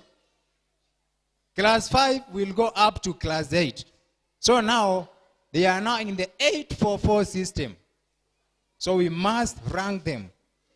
Hapo tulikuwa na wanafunzi ambao walifanya kazi mzuri. They did a very good job with their teachers. So now parents, I also would like to congratulate you for the support that you are putting. We have heard about these are the lawyers and the doctors and the nurses and the pilots that we have. So wewe kama mzazi una jukumu. The word parent, wewe kama mzazi una jukumu. You have to support your kid. So now this is how they performed, class 5. They are 12 in number, class 5. None of them failed. Hakuna mmoja alianguka mtihani, lakini lazima tuwe na mwanafunzi wa kwanza na wa mwisho. Kwa hivyo hata yule ambaye ndio wa mwisho si kwamba alianguka. We must have the first one and the last one. And because I will not call all the learners to come here, nitaita mwanafunzi wa kwanza, that is number 1, number 2, and number 3. And we also award them. So, Teacher Benson, kindly, I request you to come here and lead us. Tuitiwe mwanafunzi wa kwanza, wa pili, na wa tatu. Wale wengine, the results have been recorded in their report card. So now we will confirm from there. So now Teacher Benson, you can lead us. The first learner in class 5, vile alifanya alikuwa na alama ngapi? Okay, thank you so much. Position 1 was Beyonce with the 475 out of 500. Beyonce.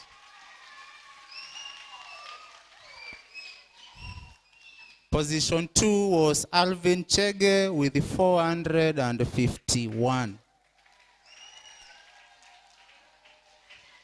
And position 3 was Angel Verity, 437. But that is not enough. Hiyo haijatosha.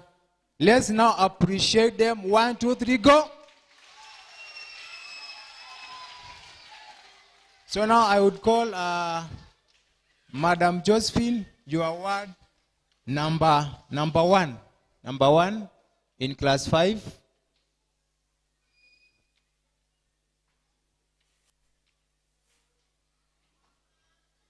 Aya, makofi kwake. Aha. Number 2.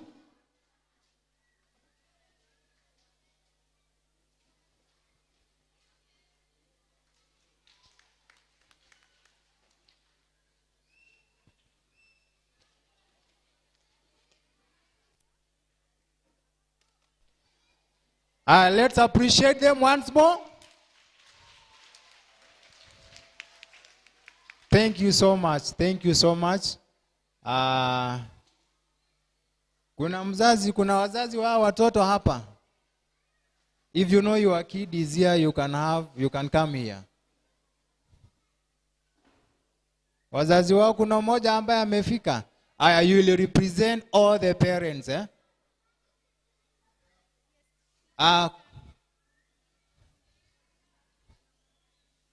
Wengine. Mama Beyonce, what about Alvin Chege?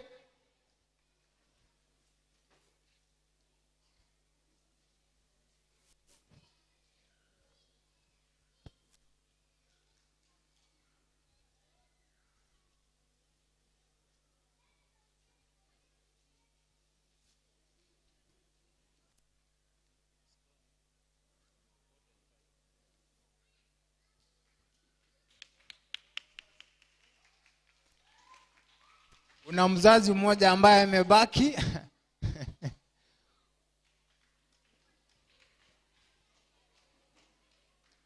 Aya, makofi kwao.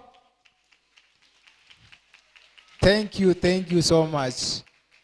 Let's now go to class 6. Class 6. Okay, Class 6. thank you so much. Class 5. They had a mean score of 425. Let's move to class 6. Position 1, Charlene, with the 400 marks. Charlene. Position 2, Alice Duta, 385. And position 3, Alan Do, 379. Hurry up, class 6.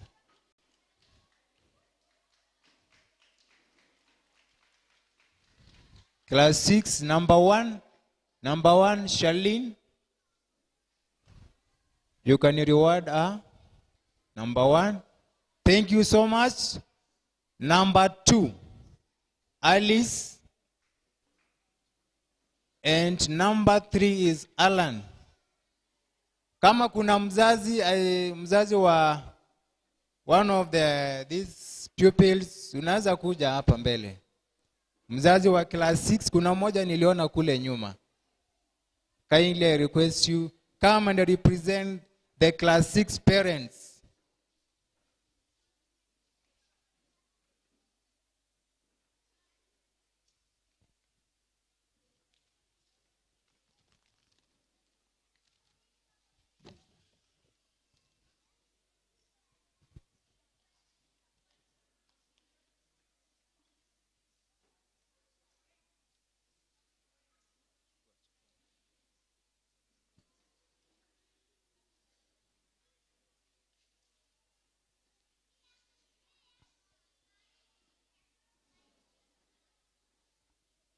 Let's appreciate them. Thank you. Now from there, we also compared the two classes. The two classes according to the performance of the exam that they did. We have one of the learners who improved. Yule ambaye alifanya vizuri sana. And it's a girl. She joined us when she was in the same class, that is class 5. And when they did the first exam, that learner scored 241 marks. That was the exam that she did, the interview. She scored 241 marks.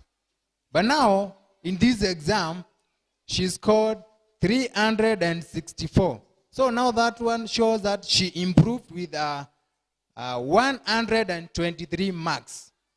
123 marks. Huyo mtoto alifanya kazi mzuri sana. So now when we compare the two classes, that was the most improved learner in the two classes with an improvement of 123 marks. Can we appreciate that girl?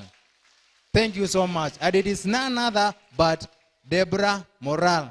Deborah, come here. Tumpigia tu makofi akisonga mbele. Thank you so much. It was not easy. Najua hata sisi tunajua wakati ulikuwa shule, to improve with 123 marks, it is not easy. Kwa hivyo huyu msichana alifanya kazi mzuri, and we are also encouraging the other learners tufanye hiyo kazi. Kwa hivyo mwalimu, you can award her. Bwana Halbert, come here and represent the parent of this girl. Kama mzazi wake yuko, kama hajafika, the class teacher who is our head teacher atasimama kama mzazi wake. Oh, mzazi yuko.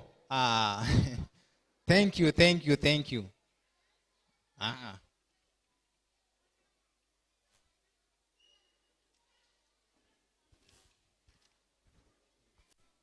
Sawa. Now from there, we'll move to another section. Tuko karibu kumaliza. And I will call Madam Caro. Teacher Caro, you lead us in that section. Madam Caro.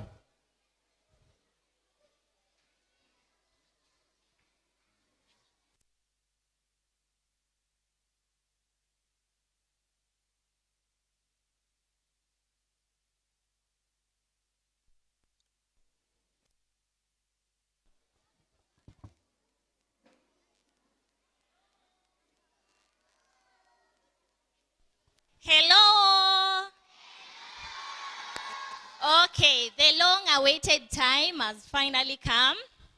We are going to cut the cake. Sawa? Si tunapenda keki? We are going to cut the cake. Can you maintain silence? Maintain silence over there.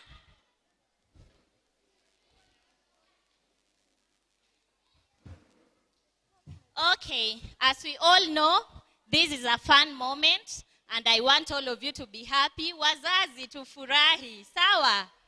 It's a fun moment because we are going to crown the event, sawa? By cutting the cake. So,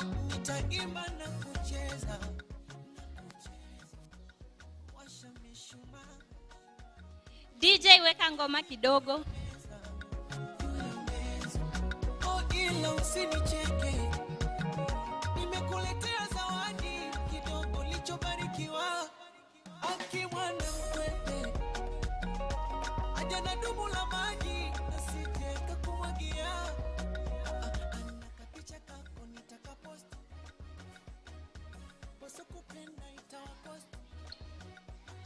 Leo siku yako mashajiko, ndugu rafiki zako tunasema happy birthday to you. Happy birthday to you. Happy birthday to you. Happy birthday to you.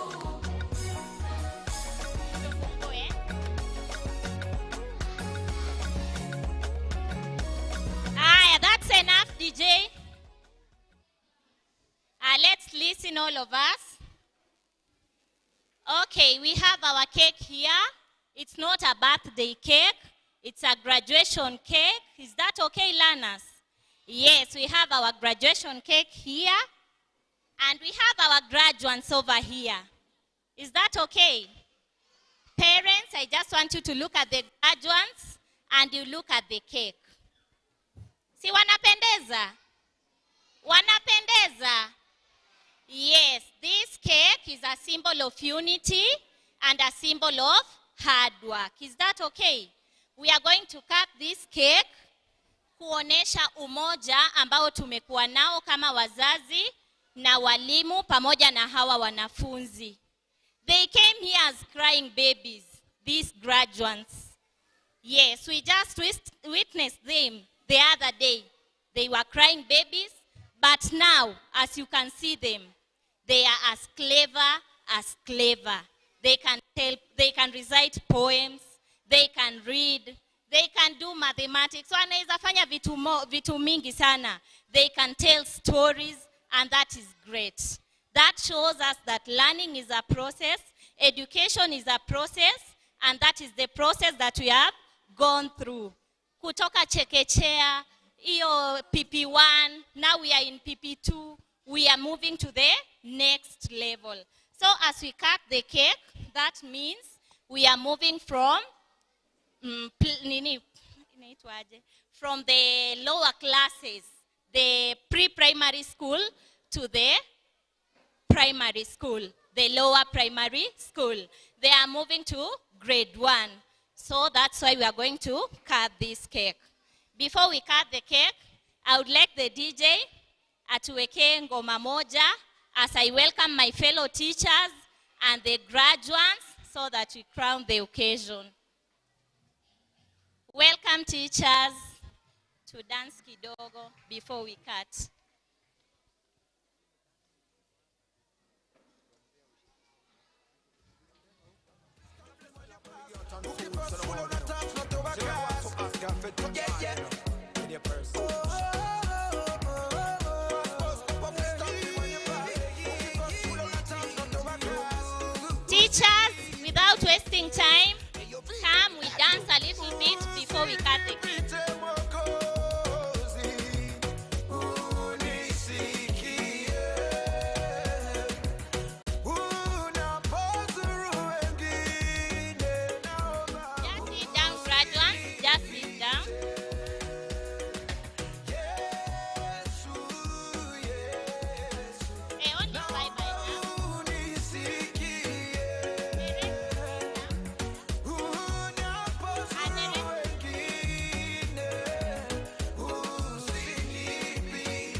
Ungiona director goko muthenya uyu ni munene. Ungiona director goko muthenya uyu ni munene. Tuthie na mbere hanini hanini muthenya uyu ni munene. Tuthie na mbere hanini hanini muthenya uyu ni munene. Tucoke thutha hanini hanini muthenya uyu ni munene. Ungiona aciari goko muthenya uyu ni munene. Aciari goko muthenya uyu ni munene. Tuthie na mbere hanini muthenya uyu ni munene.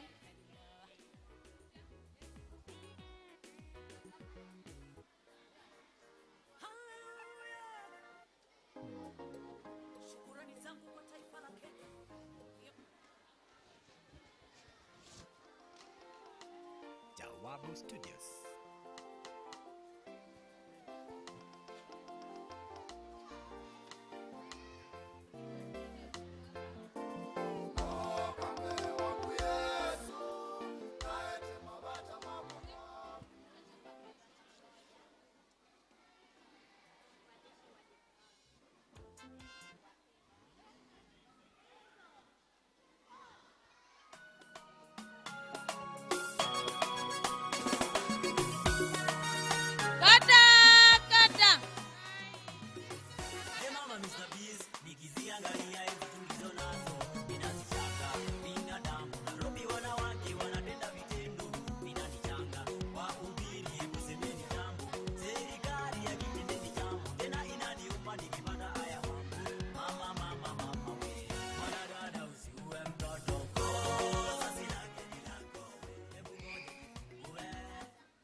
Uprise music, baby.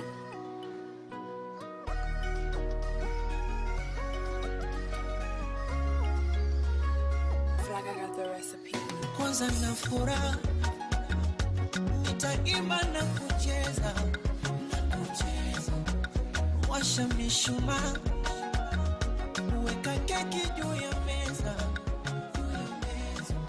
oh ila usinicheke, nimekuletea zawadi kidogo lichobarikiwa, aki mwana mkwete aja na dumu la maji nasije kakumwagia, ana kapicha kako nitakapost,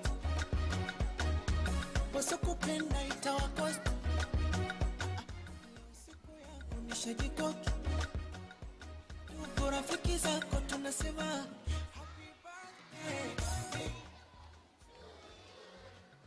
Happy birthday. Aya, that's enough. That's enough.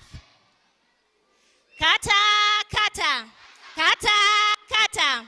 Kata keki kata. Kata keki kata. Kata, kata. Kata usiogope. Kata, kata. Kata usiogope. Wow. Shangilie. Hapana, sitafungua tu. It's okay, mnaweza kaa tu chini.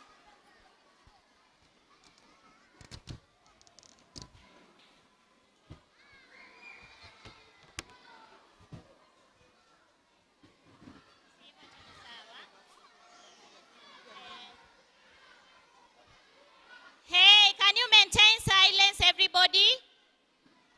Sit down, grade 5, class 5, 6. Can you have your seats? Okay, now this is our cake. As we are going to cut it, we are going to mark the end of pre-primary school as we move to the lower primary school. And before I cut the cake, I'll just want us all to have a moment of silence. Kila mtu anyamaze.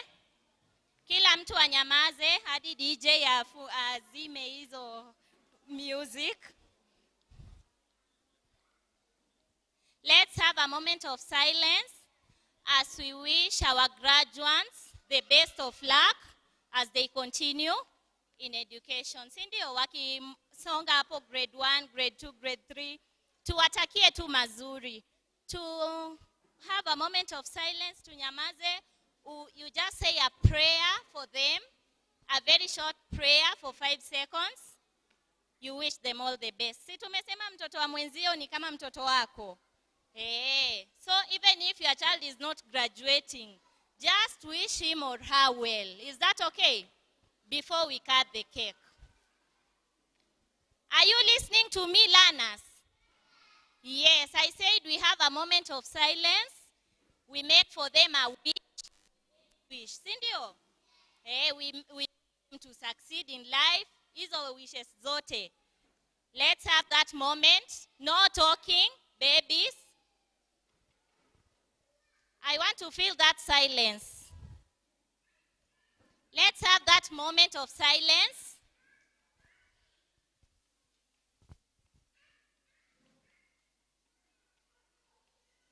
I hope you've made your wish. I've made mine. So we are just going straight forward to cut the cake. Is that okay?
Kata.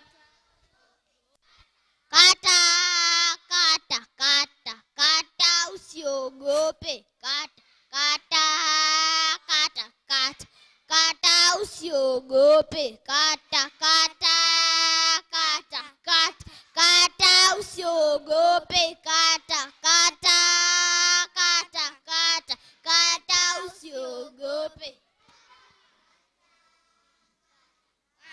Kata, usiogope. Kata, kata, kata, kata, kata, usiogope. Kata, kata, kata, kata, kata, usiogope. Kata, kata, kata, kata, usiogope. Usiogope.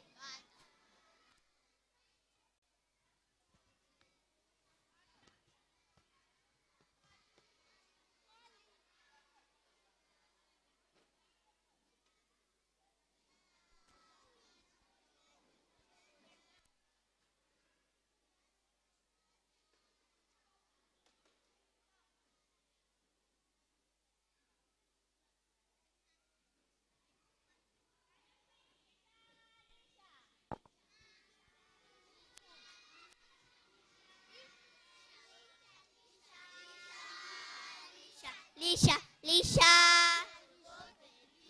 Lisha, Lisha, Lisha, Lisha, usiogope. Lisha, Lisha, Lisha, Lisha, Lisha, usiogope.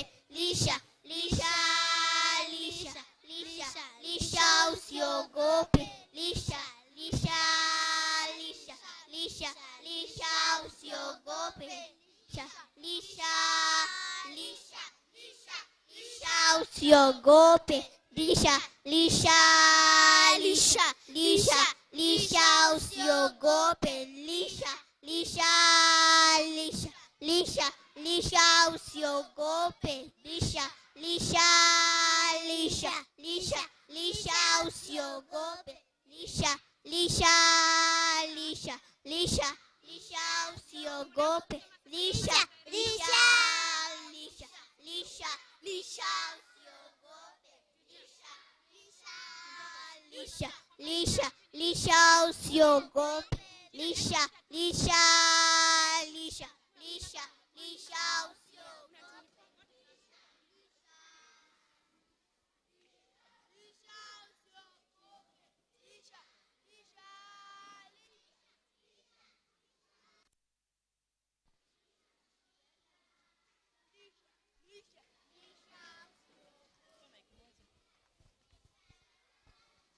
Haya, tumelisha director wetu. Sasa tutalisha our secretary. Lisha secretary wetu. Lisha secretary wetu. Can you clap? Can you appreciate the girl? Haya, tutalisha head teacher.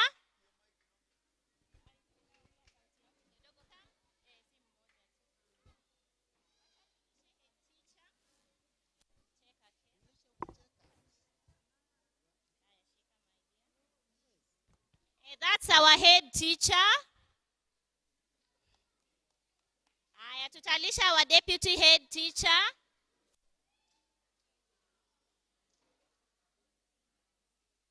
That's our deputy head teacher. Wow. Okay, now tutalisha our graduates.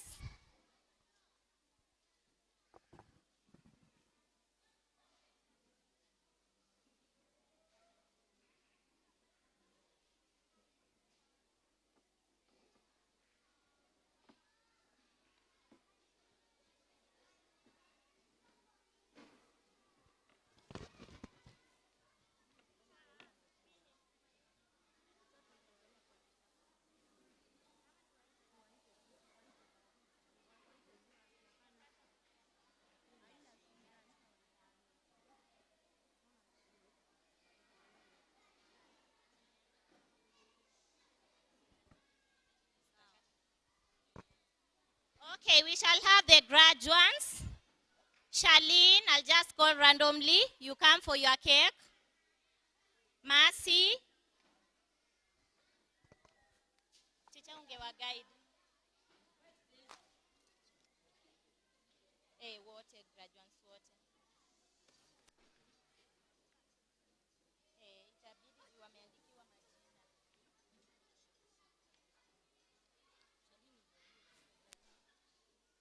Charlene, you'll have yours. Sasa tutafanya je, tuwaeke kwa dish ama kwa mkono tu? So now it's time for the grand ones to have a share of the cake.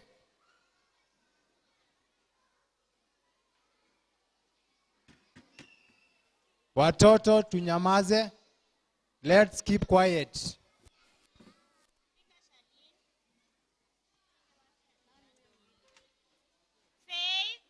Faith Mbesa. Faith Mbesa, Jenny Wangare. Faith Mbesa. Wapange wote.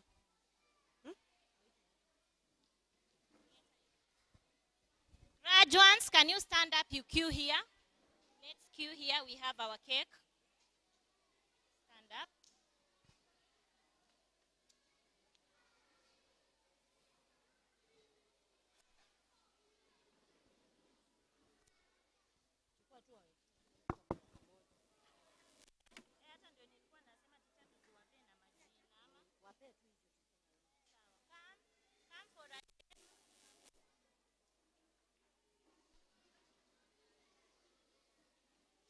Grand ones.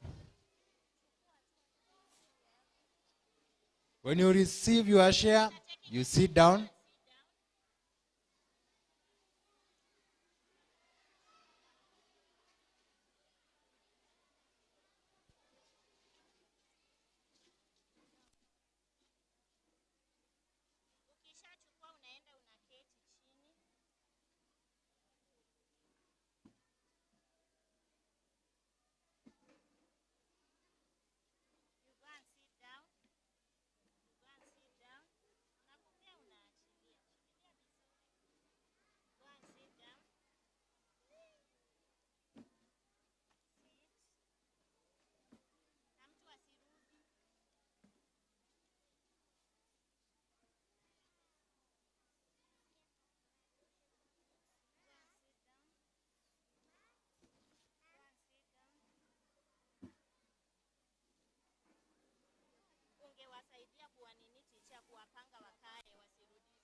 So now from there, we are going to have a share for the parents. And as we do that, we will also be conducting another section of passing over the mantle, which will be also conducted by Teacher Caro. Kwa hivyo hizo mbili tutashikanisha pamoja ndio twende kwa haraka. Kwa hivyo teachers, walimu tuje tumsaidie, tupee wazazi akishikilia hiyo ingine. Teachers kindly come Teachers, and share the teachers. cake with the parents.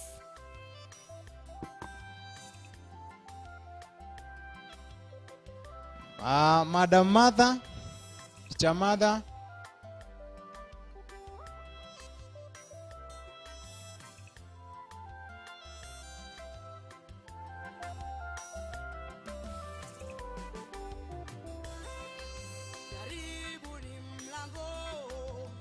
Teacher Josephine.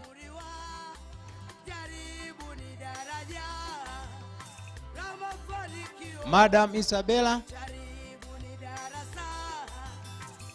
As we share with our parents, Teacher Caro, you will also contact the remaining part.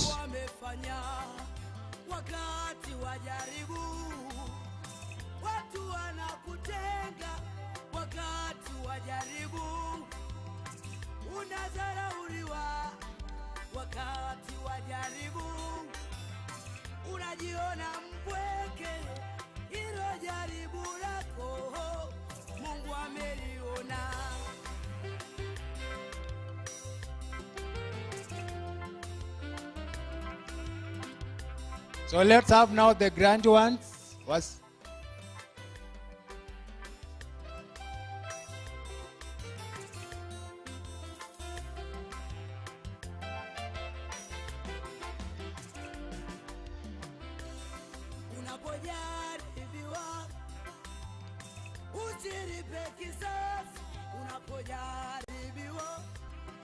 So can we have the grand ones and PP1? PP1. So now they are going to pass over the mantle to the PP1, the class which now will occupy the class that they won. So we are going to have the grand ones together with the PP1, the upcoming PP2.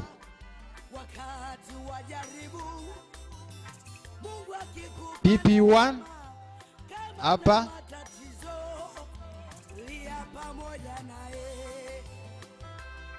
PP1 and PP2.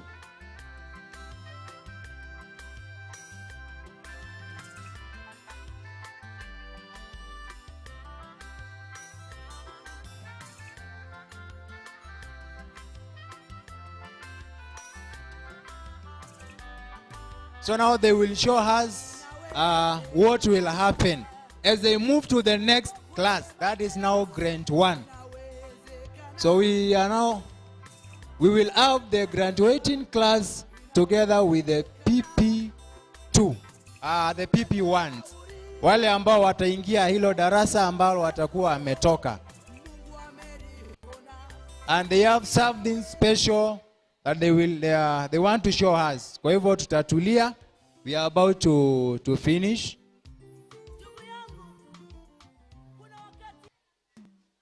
We are waiting for you.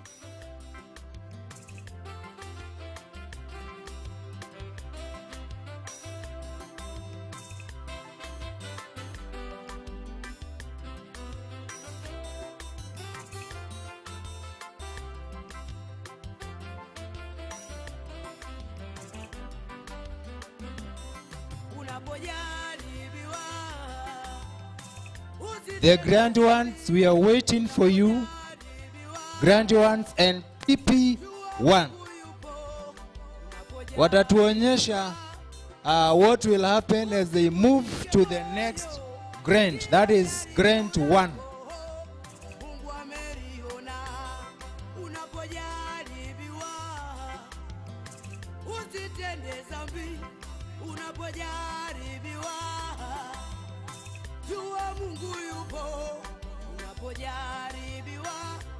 So now it's their turn. Watoto, let's sit down.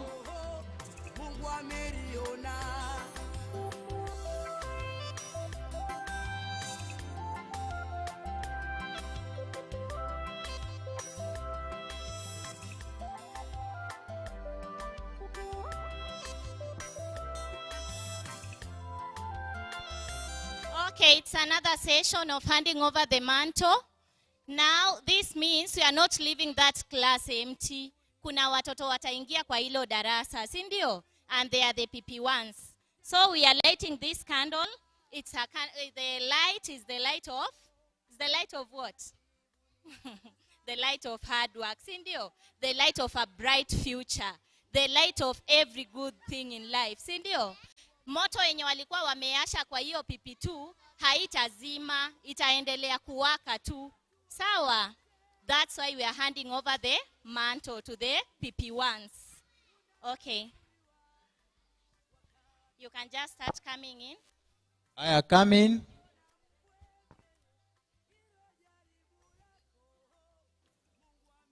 The grand ones, and so now we'll be having one PP2 together with the upcoming PP2, that is PP1.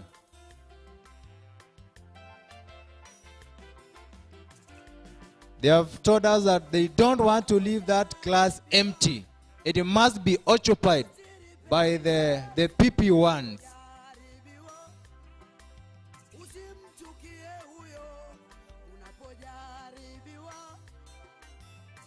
The PP2s are the ones holding the candle, and they'll hand over the candle to the PP1s. Stand here, you hold it. Just stand here.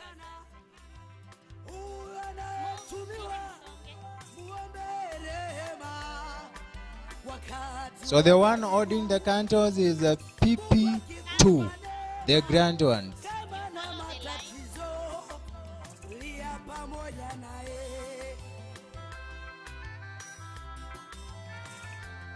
So the light shows the work that they have been doing in that class.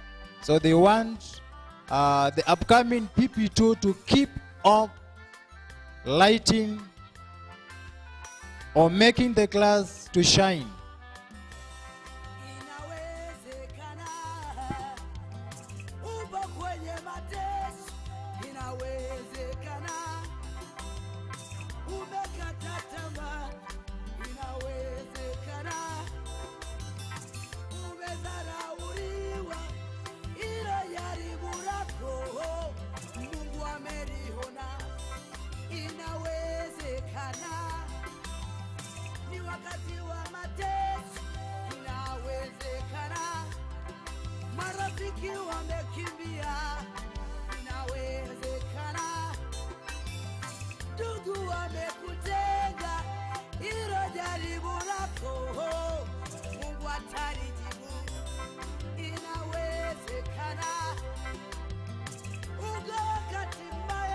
This is wonderful.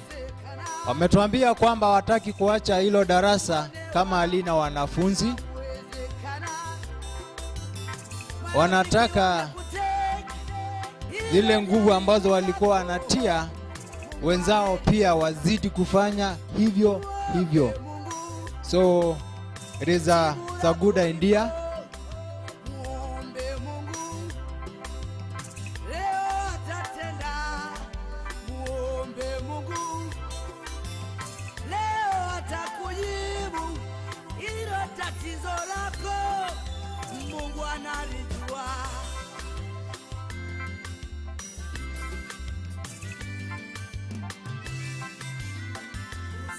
So they are passing over their work or even their efforts to their young ones.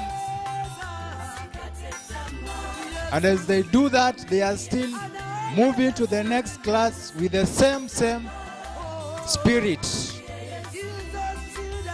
Kwa hivyo tunatumai kwamba hawatawaachia wenzao bali pia wataenda na huo moyo kwa hilo darasa lingine ambalo wanaenda.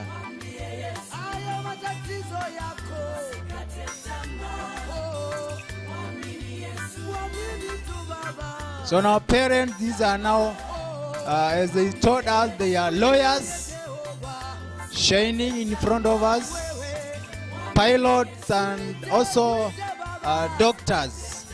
It's so nice, so nice. So as you see your child, that's a lawyer. When you see your child, that's a doctor.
Nani kama wewe, nakuinua Mungu wangu leo. Nani kama wewe, nakupenda. Ni nani kama wewe, ni nani nakuinua Mungu wangu leo. Nani kama wewe, nakupenda. Ni nani kama wewe, kama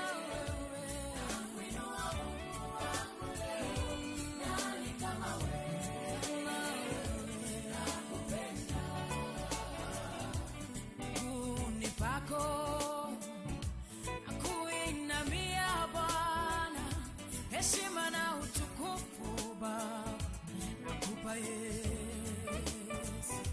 Nimekuja nikuinue, nimekuja nikupende, unipako nakupenda.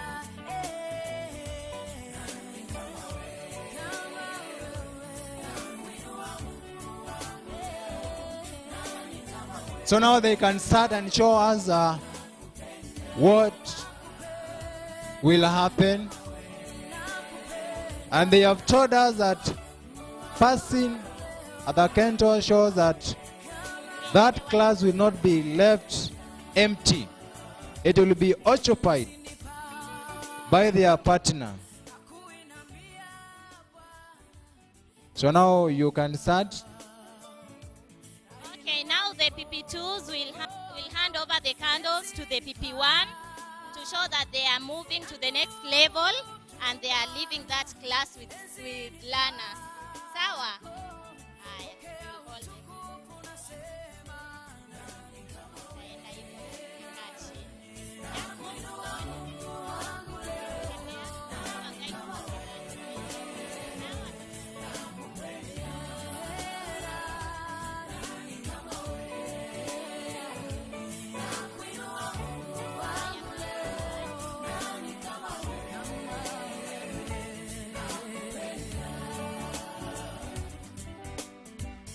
So now they are being accompanied by their partner.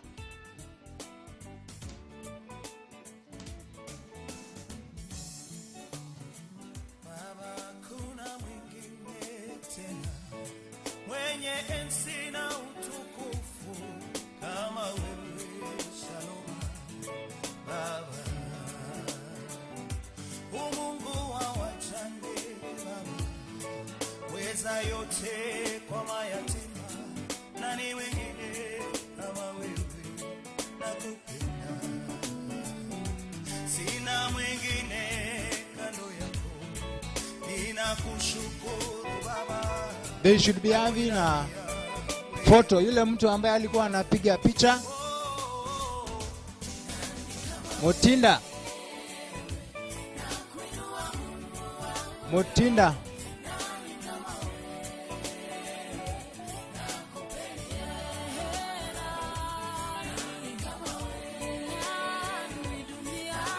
Picha.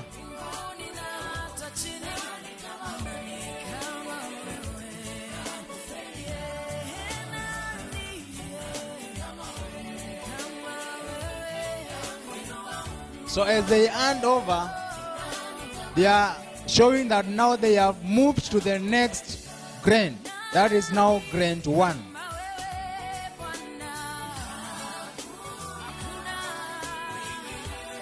And if you are keenly following, wanapea wenzao kama inawaka, kumaanisha kwamba hawataki kuacha hilo darasa likiwa kama halina wanafunzi.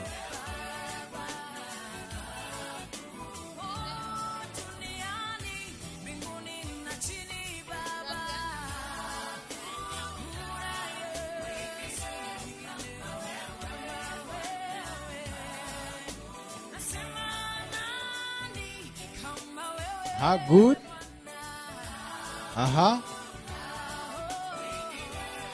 So don't forget to hand over to your partner.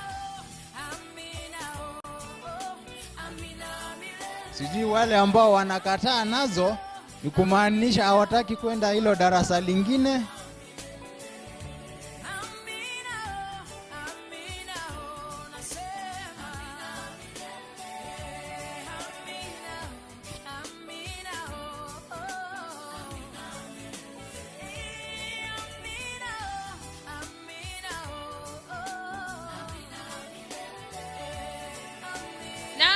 The PP1s wanapewa class officially. Now they have been promoted to PP2s. They are our next year grand one. PP1s, welcome to PP2.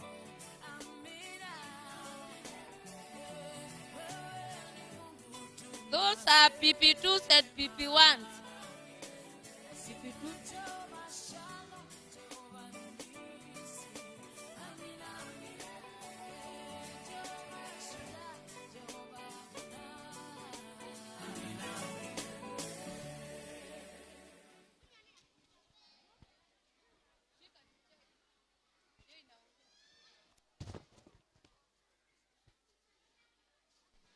So after handing over, you can sit down. You can sit down. And make sure that you don't go with a canto. Give it to your teacher.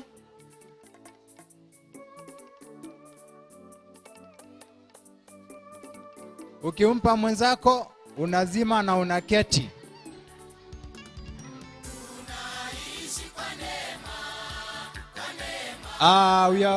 We are through in that section. Now from there, we are going to have a rewarding of the teachers. Kwa hivyo, I will request wana director. So watoto wakae chini.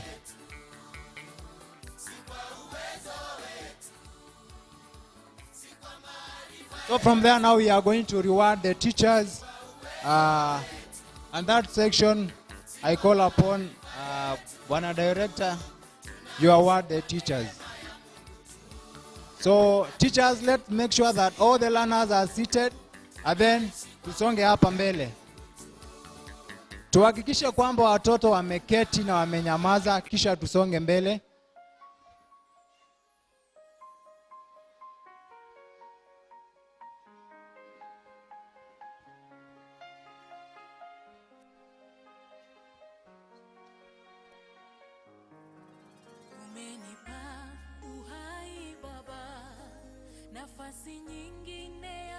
Teachers, tuharakishe.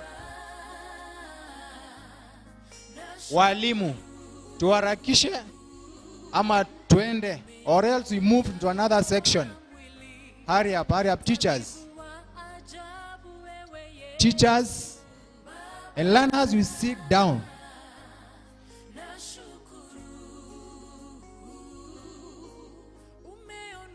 Teachers, let's give time. Walimu.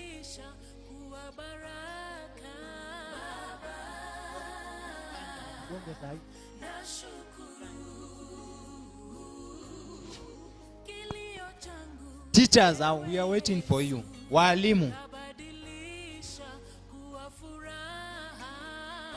Let's stand here. Teacher.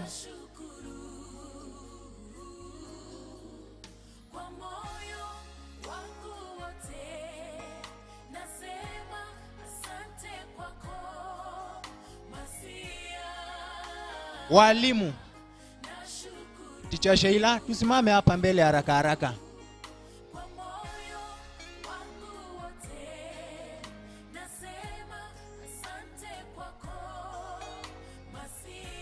Teachers, and then from there we'll have the non-teaching staff.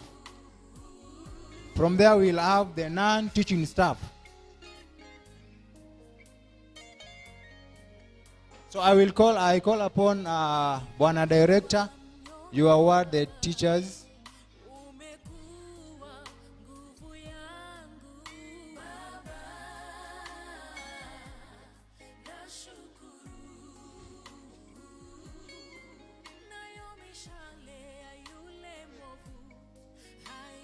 So teachers, and we are going to start with the play group. Play group. So we arrange ourselves according to the classes.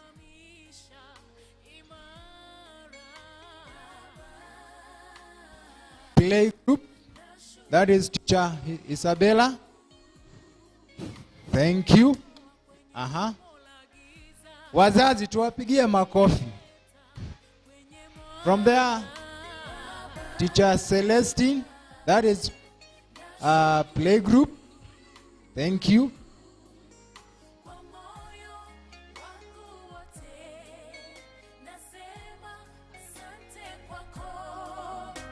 Thank you. We go to now the PP2. Madam Sheila.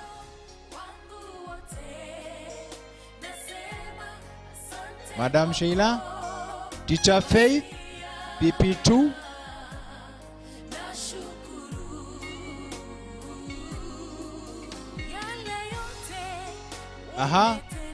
Teacher Caro, Grade 1.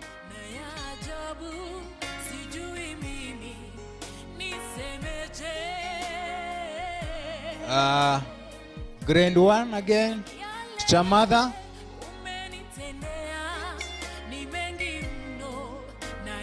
Thank you.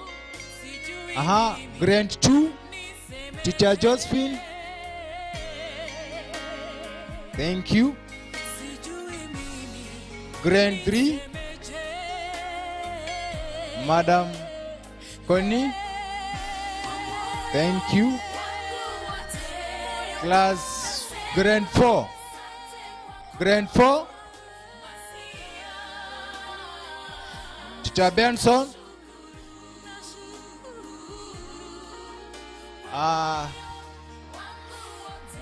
Class 5.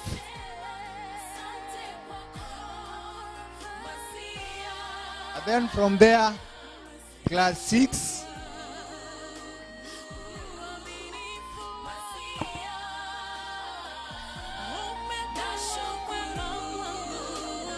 Pigia makofi.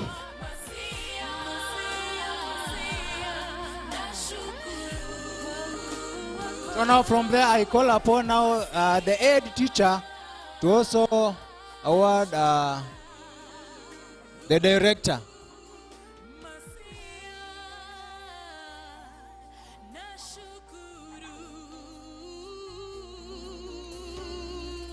One head teacher, you also give Madam Secretary.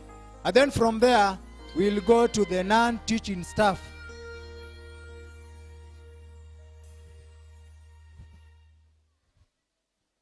The non-teaching staff.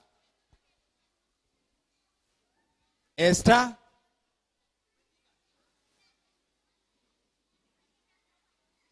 Naona ni kama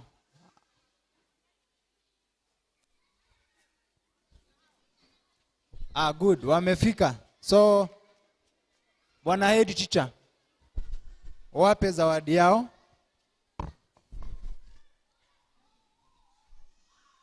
Hao watu wanafanya kazi nzuri. They make our learners they satisfy the needs kwa kuwapa chakula. Sababu bila chakula mwanafunzi kusoma ni vingumu. So they do a very good job. Madam Esther, thank you. Thank you so much.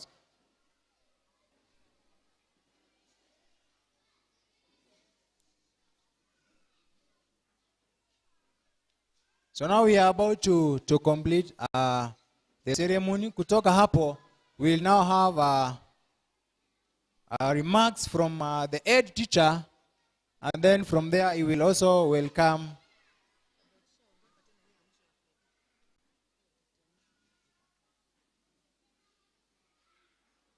Fred, Bwana head teacher. Before you do that, we have Bwana friend.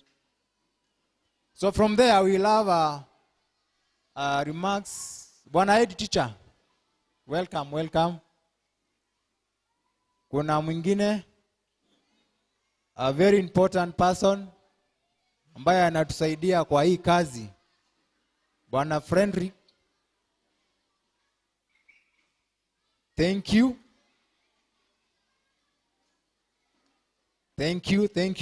So now from there, I request now, Bwana head teacher, you take over from there, and teachers kindly,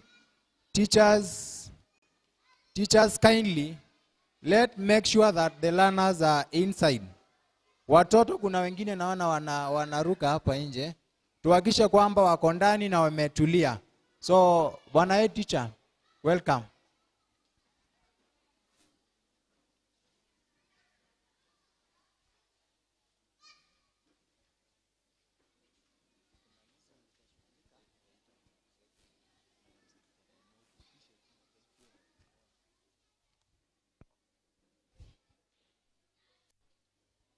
Okay, thank you very much. Thank you very much to each and every person who is around here. So, the directors of our school, who's the top of the management, madam, secretaries, teachers, my fellow teachers, parents, students, good afternoon. Good afternoon. Good afternoon. So thank you very much. I will grant this opportunity to thank first the Almighty God for leading us from a session that we started far. But through the will of God, He has placed us in a position that we are proud today to celebrate what we call a brilliant, ascension, golden anniversary graduation that mark the eight ceremonies. So it is an essential one. And I would like to add a point from all members, especially to those people in this room. So today is a very important day for us. Everybody, I think, everybody is proud of today. So I will wish to carry out analysis. First thing is that I'll go very quickly because of the time is not on our side. So I will urge teachers, make the learner to be quiet. Teachers, learners, they are talking much. Learners, can you keep quiet? Maintain silence for a few minutes. So, parent, it is announcement that the school of Newdawn is well disciplined. I can mention over this discipline. Discipline is a pumping engine to drive to our destiny for a future of our young child, brothers and sisters. So our school Newdawn are well disciplined, and you have seen what is happening in terms of performance. Remember, discipline is what carries a lot. Whenever a nation lack of discipline, you will witness that there will be lowness, there will be kind of confusion. But discipline carries a lot. We have emphasized discipline in our school in all levels of the learners, from low level to higher level. That's why it has brought us to a successful day like this today. So I will just say that the good performance comes out of the outcome of good, what we call discipline. Our performance in this school is just good, and it's just what we call a good progress. So we have progressed in our academic by confirming of the results. You will find that the results they imply something. It means that we are moving and driving to the good direction. So the performance parent, we assure you, when your learner are in Newdawn, you will find that these learners from the low form, you will find a learner from playgroup communicating in English. You know, we have improvised mostly in English to make sure that our learner have to good English in communication. So than other school, remember it is a big competition that we have, and we have tried our level best to plan through improvising these teachers. I've been with my teachers. They are very close to these learners to make sure that they attain what is required. So in terms of performance, the performance is just the way you have seen. There is no failure in Newdawn unless otherwise. So to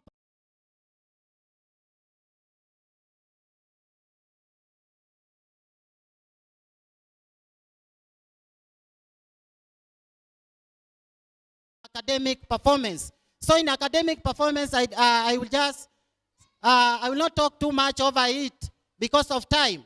So we have some requirements that are required in every levels. There is some newsletters that we have written for you, and it talks about those preparation for July session, or a progress of these learners in terms of buying books, in terms of what we call diaries, and all the necessity should be provided by the parent. So never get tired. Assure us that you support us to make sure that we boost this education far end. So parent, I'll urge you one thing to carry out from you is that the CBC is all about practical. I've seen that we have 2 classes above class 6 and class 7, who have class 6 and 5, who have now graduated. We have a class 7 school coming July, and then we have what we call a class 6. So those are 844 learners, and we have 2 classes. And parent, let me assure you that we try and we are able, all preparation that prepare your learner, especially parent, those of learners who are going to class 7. Here in Newdawn, the end class is class 8. Not the way most of the people have been thinking to say that Newdawn is only like class 6. No, I quite assure you that. Yes. I usually assure you that we have a class 7. Whenever parents who are moving to our administration offices, we have printed there class 7 and class 8. And mostly we are opening on July with the class 7, and the classes, we assure you they are well prepared to receive the learner. And I assure you in front of you, reaching 2022, we'll witness the results of first class 8 in Newdawn School. So that is a grateful. I'm planning, and I assure you that whenever I'm standing there, here, I cannot talk something that is not there. I'm fully satisfied and well planned with my well teachers to make sure that that activity or session move forward. So I ask those parents, join us and don't say that it is not existing. It is existing. We were well planned. So let us, the learners who want to join our class 7, July, let them come. Here, the end class is class 8 for 2 classes. Then the rest is in CBC form. So let us join hands together to make sure we move ahead. So our calendars, we have seen that our calendars of curriculum, it keep on changing due to what we call corona virus, corona epidemics, which have been affect our calendar most. But we are sure that we are closing the school only for 1 week. 1 week, then we shall continue again for another 1 week. Coming what we call December 23, we close, and we are closing today 15. We are closing for 1 week. Then we open in July. It is a duration of 1 week. Then we sit, and then we close again for 23 December. Then we open for the other term. So we need to adhere off to all procedures that are there. So for any changes, we'll let you know as we move. So parent also, we have what we call this issue of what we call the conduct of the parent. I'll have to talk over it small. I'm going faster because of time. So we have what we call, we have been measuring to collect all the conducts from parent for easy communication. And MACU, for that CBC that I have been talking, there is parents who have not cope up with that CBC system. So we urge you that you visit the class teacher. You know, class representative is there for your child. Make sure that any problem that they encounter from your child, face a class teacher. That's why a class representative, any person who is in charge of the class, is next to your learner. Make sure here in Newdawn we get close to those learners so that we can make them better. So if a child, we know some child, they have what we call problems. So make sure you visit what we call the class to explain. And in terms of the CBC understanding, especially from play group to other place, I've said those who are practical subject, some subject not marked. All CBC is practical. So for more information, you consult what we call the class teacher. And if it is ahead of the class teacher, our offices are there open. You come and seek the inquiry from our offices. So, and also we have what we call the securities of learners when they are in school. We have been captured with what we call, we have seen that in incident where our learners get lost. So through our school year, we have improvised. But I will just give thanks to our director here for continuing supporting us, because we have here in school the CCTV machine, the CCTV camera, then for what we call security purpose. And apart from that one, we have parent. We know, you know your child. Everybody knows his or her child. So I would like to inform you that the person who was sending him to collect your learner from school doesn't mean which means of transportation. Make sure that you yourself, that conduct that we collected from you last term, what we call last term that end, make sure you communicate to us to say that I have sent so and so to collect your learner from school, so that we can understand the person whom we are giving your child to, so that to avoid what we call these things of kidnapping. You know, kidnapping, we call them terrorists because they have advanced. You know, they are making investment from our learner. So we need to fully secure this learner from those people who are doing what we call activities that is illegal. So and the person moving to come and pick the learners, we need to have is what we call detail in the office. And also we have some issues whereby a parent outside there, a parent may fall sick, they saw no one at home to take care of the young siblings, and he sent somebody who is a neighbor to go and to come to school to have what we call the learners at home to take care. Make sure that any information that you are moving, any step that you are moving, make sure that step, we all understand that step, to make sure that if any problem arises, we must able and know how to handle that problem careful. So from that parent, is that one the information that I'm giving you? And also these learners, they are going at home for this 1 week. Make sure some parents, they have what we call, they are busy in offices, doing other activities, businesses. They have been employed somewhere. So make sure when you leave the learners at home, make sure it's fully secured also. Not only in school, these children can be what we call, can be kidnapped. It's also at home. Whenever at home you are not taking care of your child, you will find that the child can get lost, but the problem arises. So make sure the security is provided also to your home. To make sure these learners we are giving you safe, let coming to July, this learner, they are well also safe the way we gave it to, you gave it to you. So also provide that one and make sure that many injuries happening. We have some learners, we have seen that they are falling into what we call, septic. You have seen them, there is what we call death, innocent and carelessly death that are happening because of our learners falling in what we call deep, what we call those pits. So make sure the environment that your learner operating is what we call fully secure. So the other one is that, the other thing is that we have given out these newsletters.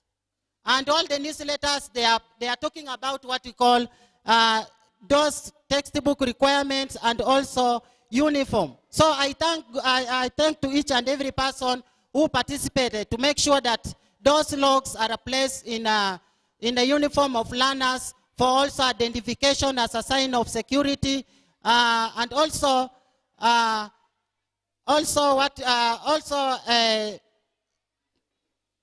they are practicing what we call logs well placed and well arranged, and continue with that art because that is the way to go. You know, when a school has, for a school to move forward, it requires what we call maximum or what we call straight strategies over it. So, and also the issue of what we call log. The issue of the log, those parents who have not put their logs, bring their uniform of their learner lack of logs, you make sure that those you prepare yourself. But here in school, those learners also, they are joining us. We have what we call those uniforms that we are issuing to learners at school. Now, those learners who are joining us from playgroup and other areas, the uniform are available in the offices at affordable price. So make sure you visit us, bring a learner, things are well. Let the learner buy only what we call the shoe, then the learner attend what we call classes session. So when you try that one, I think we will be moving to a certain area. And also what we call the issue of what we call class representative. In the last minutes, people, the parents were urging over the offices inquiry to have what we call parent representing different classes from low to up. With that information we have put into consideration, we are there too. So coming July, we shall also moving with that process continuously. So also, the most important point is about the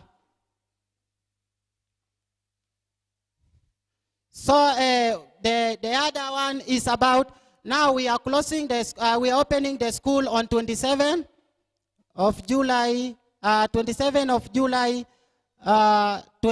of July 2021 to begin of the first term, having the first term progress. So coming first term, parent, prepare your learner in terms of what we call school fees, in terms of all the requirement. Those newsletters, they are inside the report card of, especially the upper class, they are inside the file.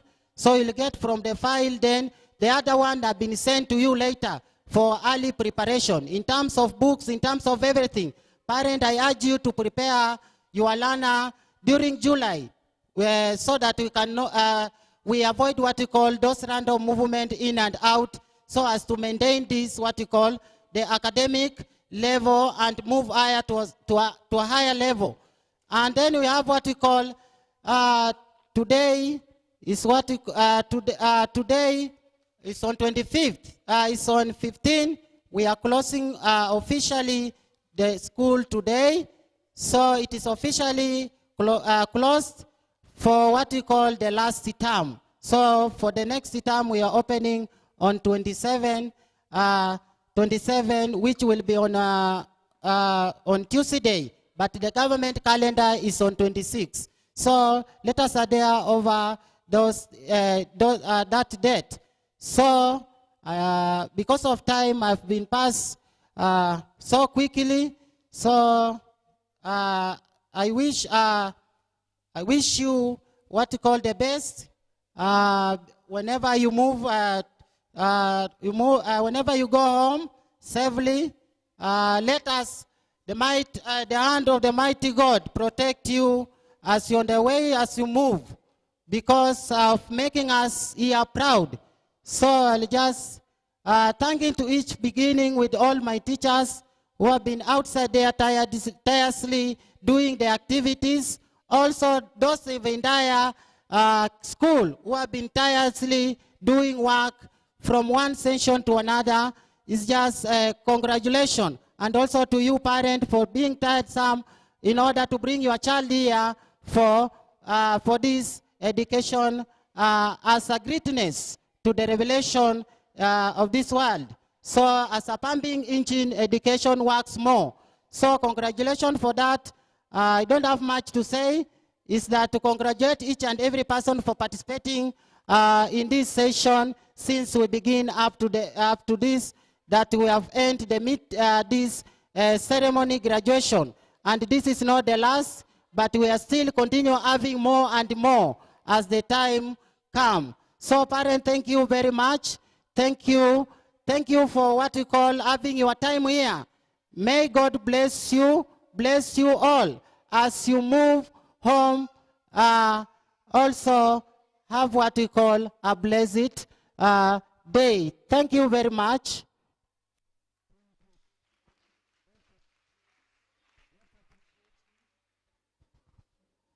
Asante sana Bwana Head Teacher. Now from there I will call upon Madam Secretary. You come and say a word, and then you welcome our director. Karibu.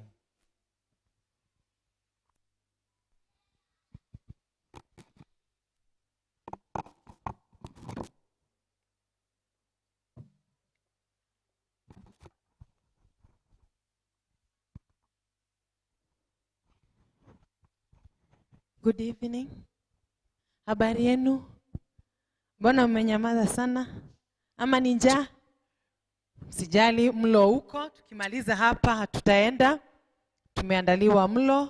Tutaenda tupate mlo pale. Kwa hivyo tulia tu kwa dakika chache tu. Tuko karibu kumalizia. Madam Secretary, na kama umesikia mtoto wako akisema secretary, ni mimi tu. Na nawapenda sana. I'm so much glad for your efforts. You have given me a very wonderful time in my office, because anytime I send you a letter, you come. Anytime I send you a message, you reply. May God bless you so much, because you have never ignored me. For those who have been coming to my office because of one thing or another, I appreciate. If you have a question out there, don't just go asking another parent who may tell you, I don't know, I also don't know.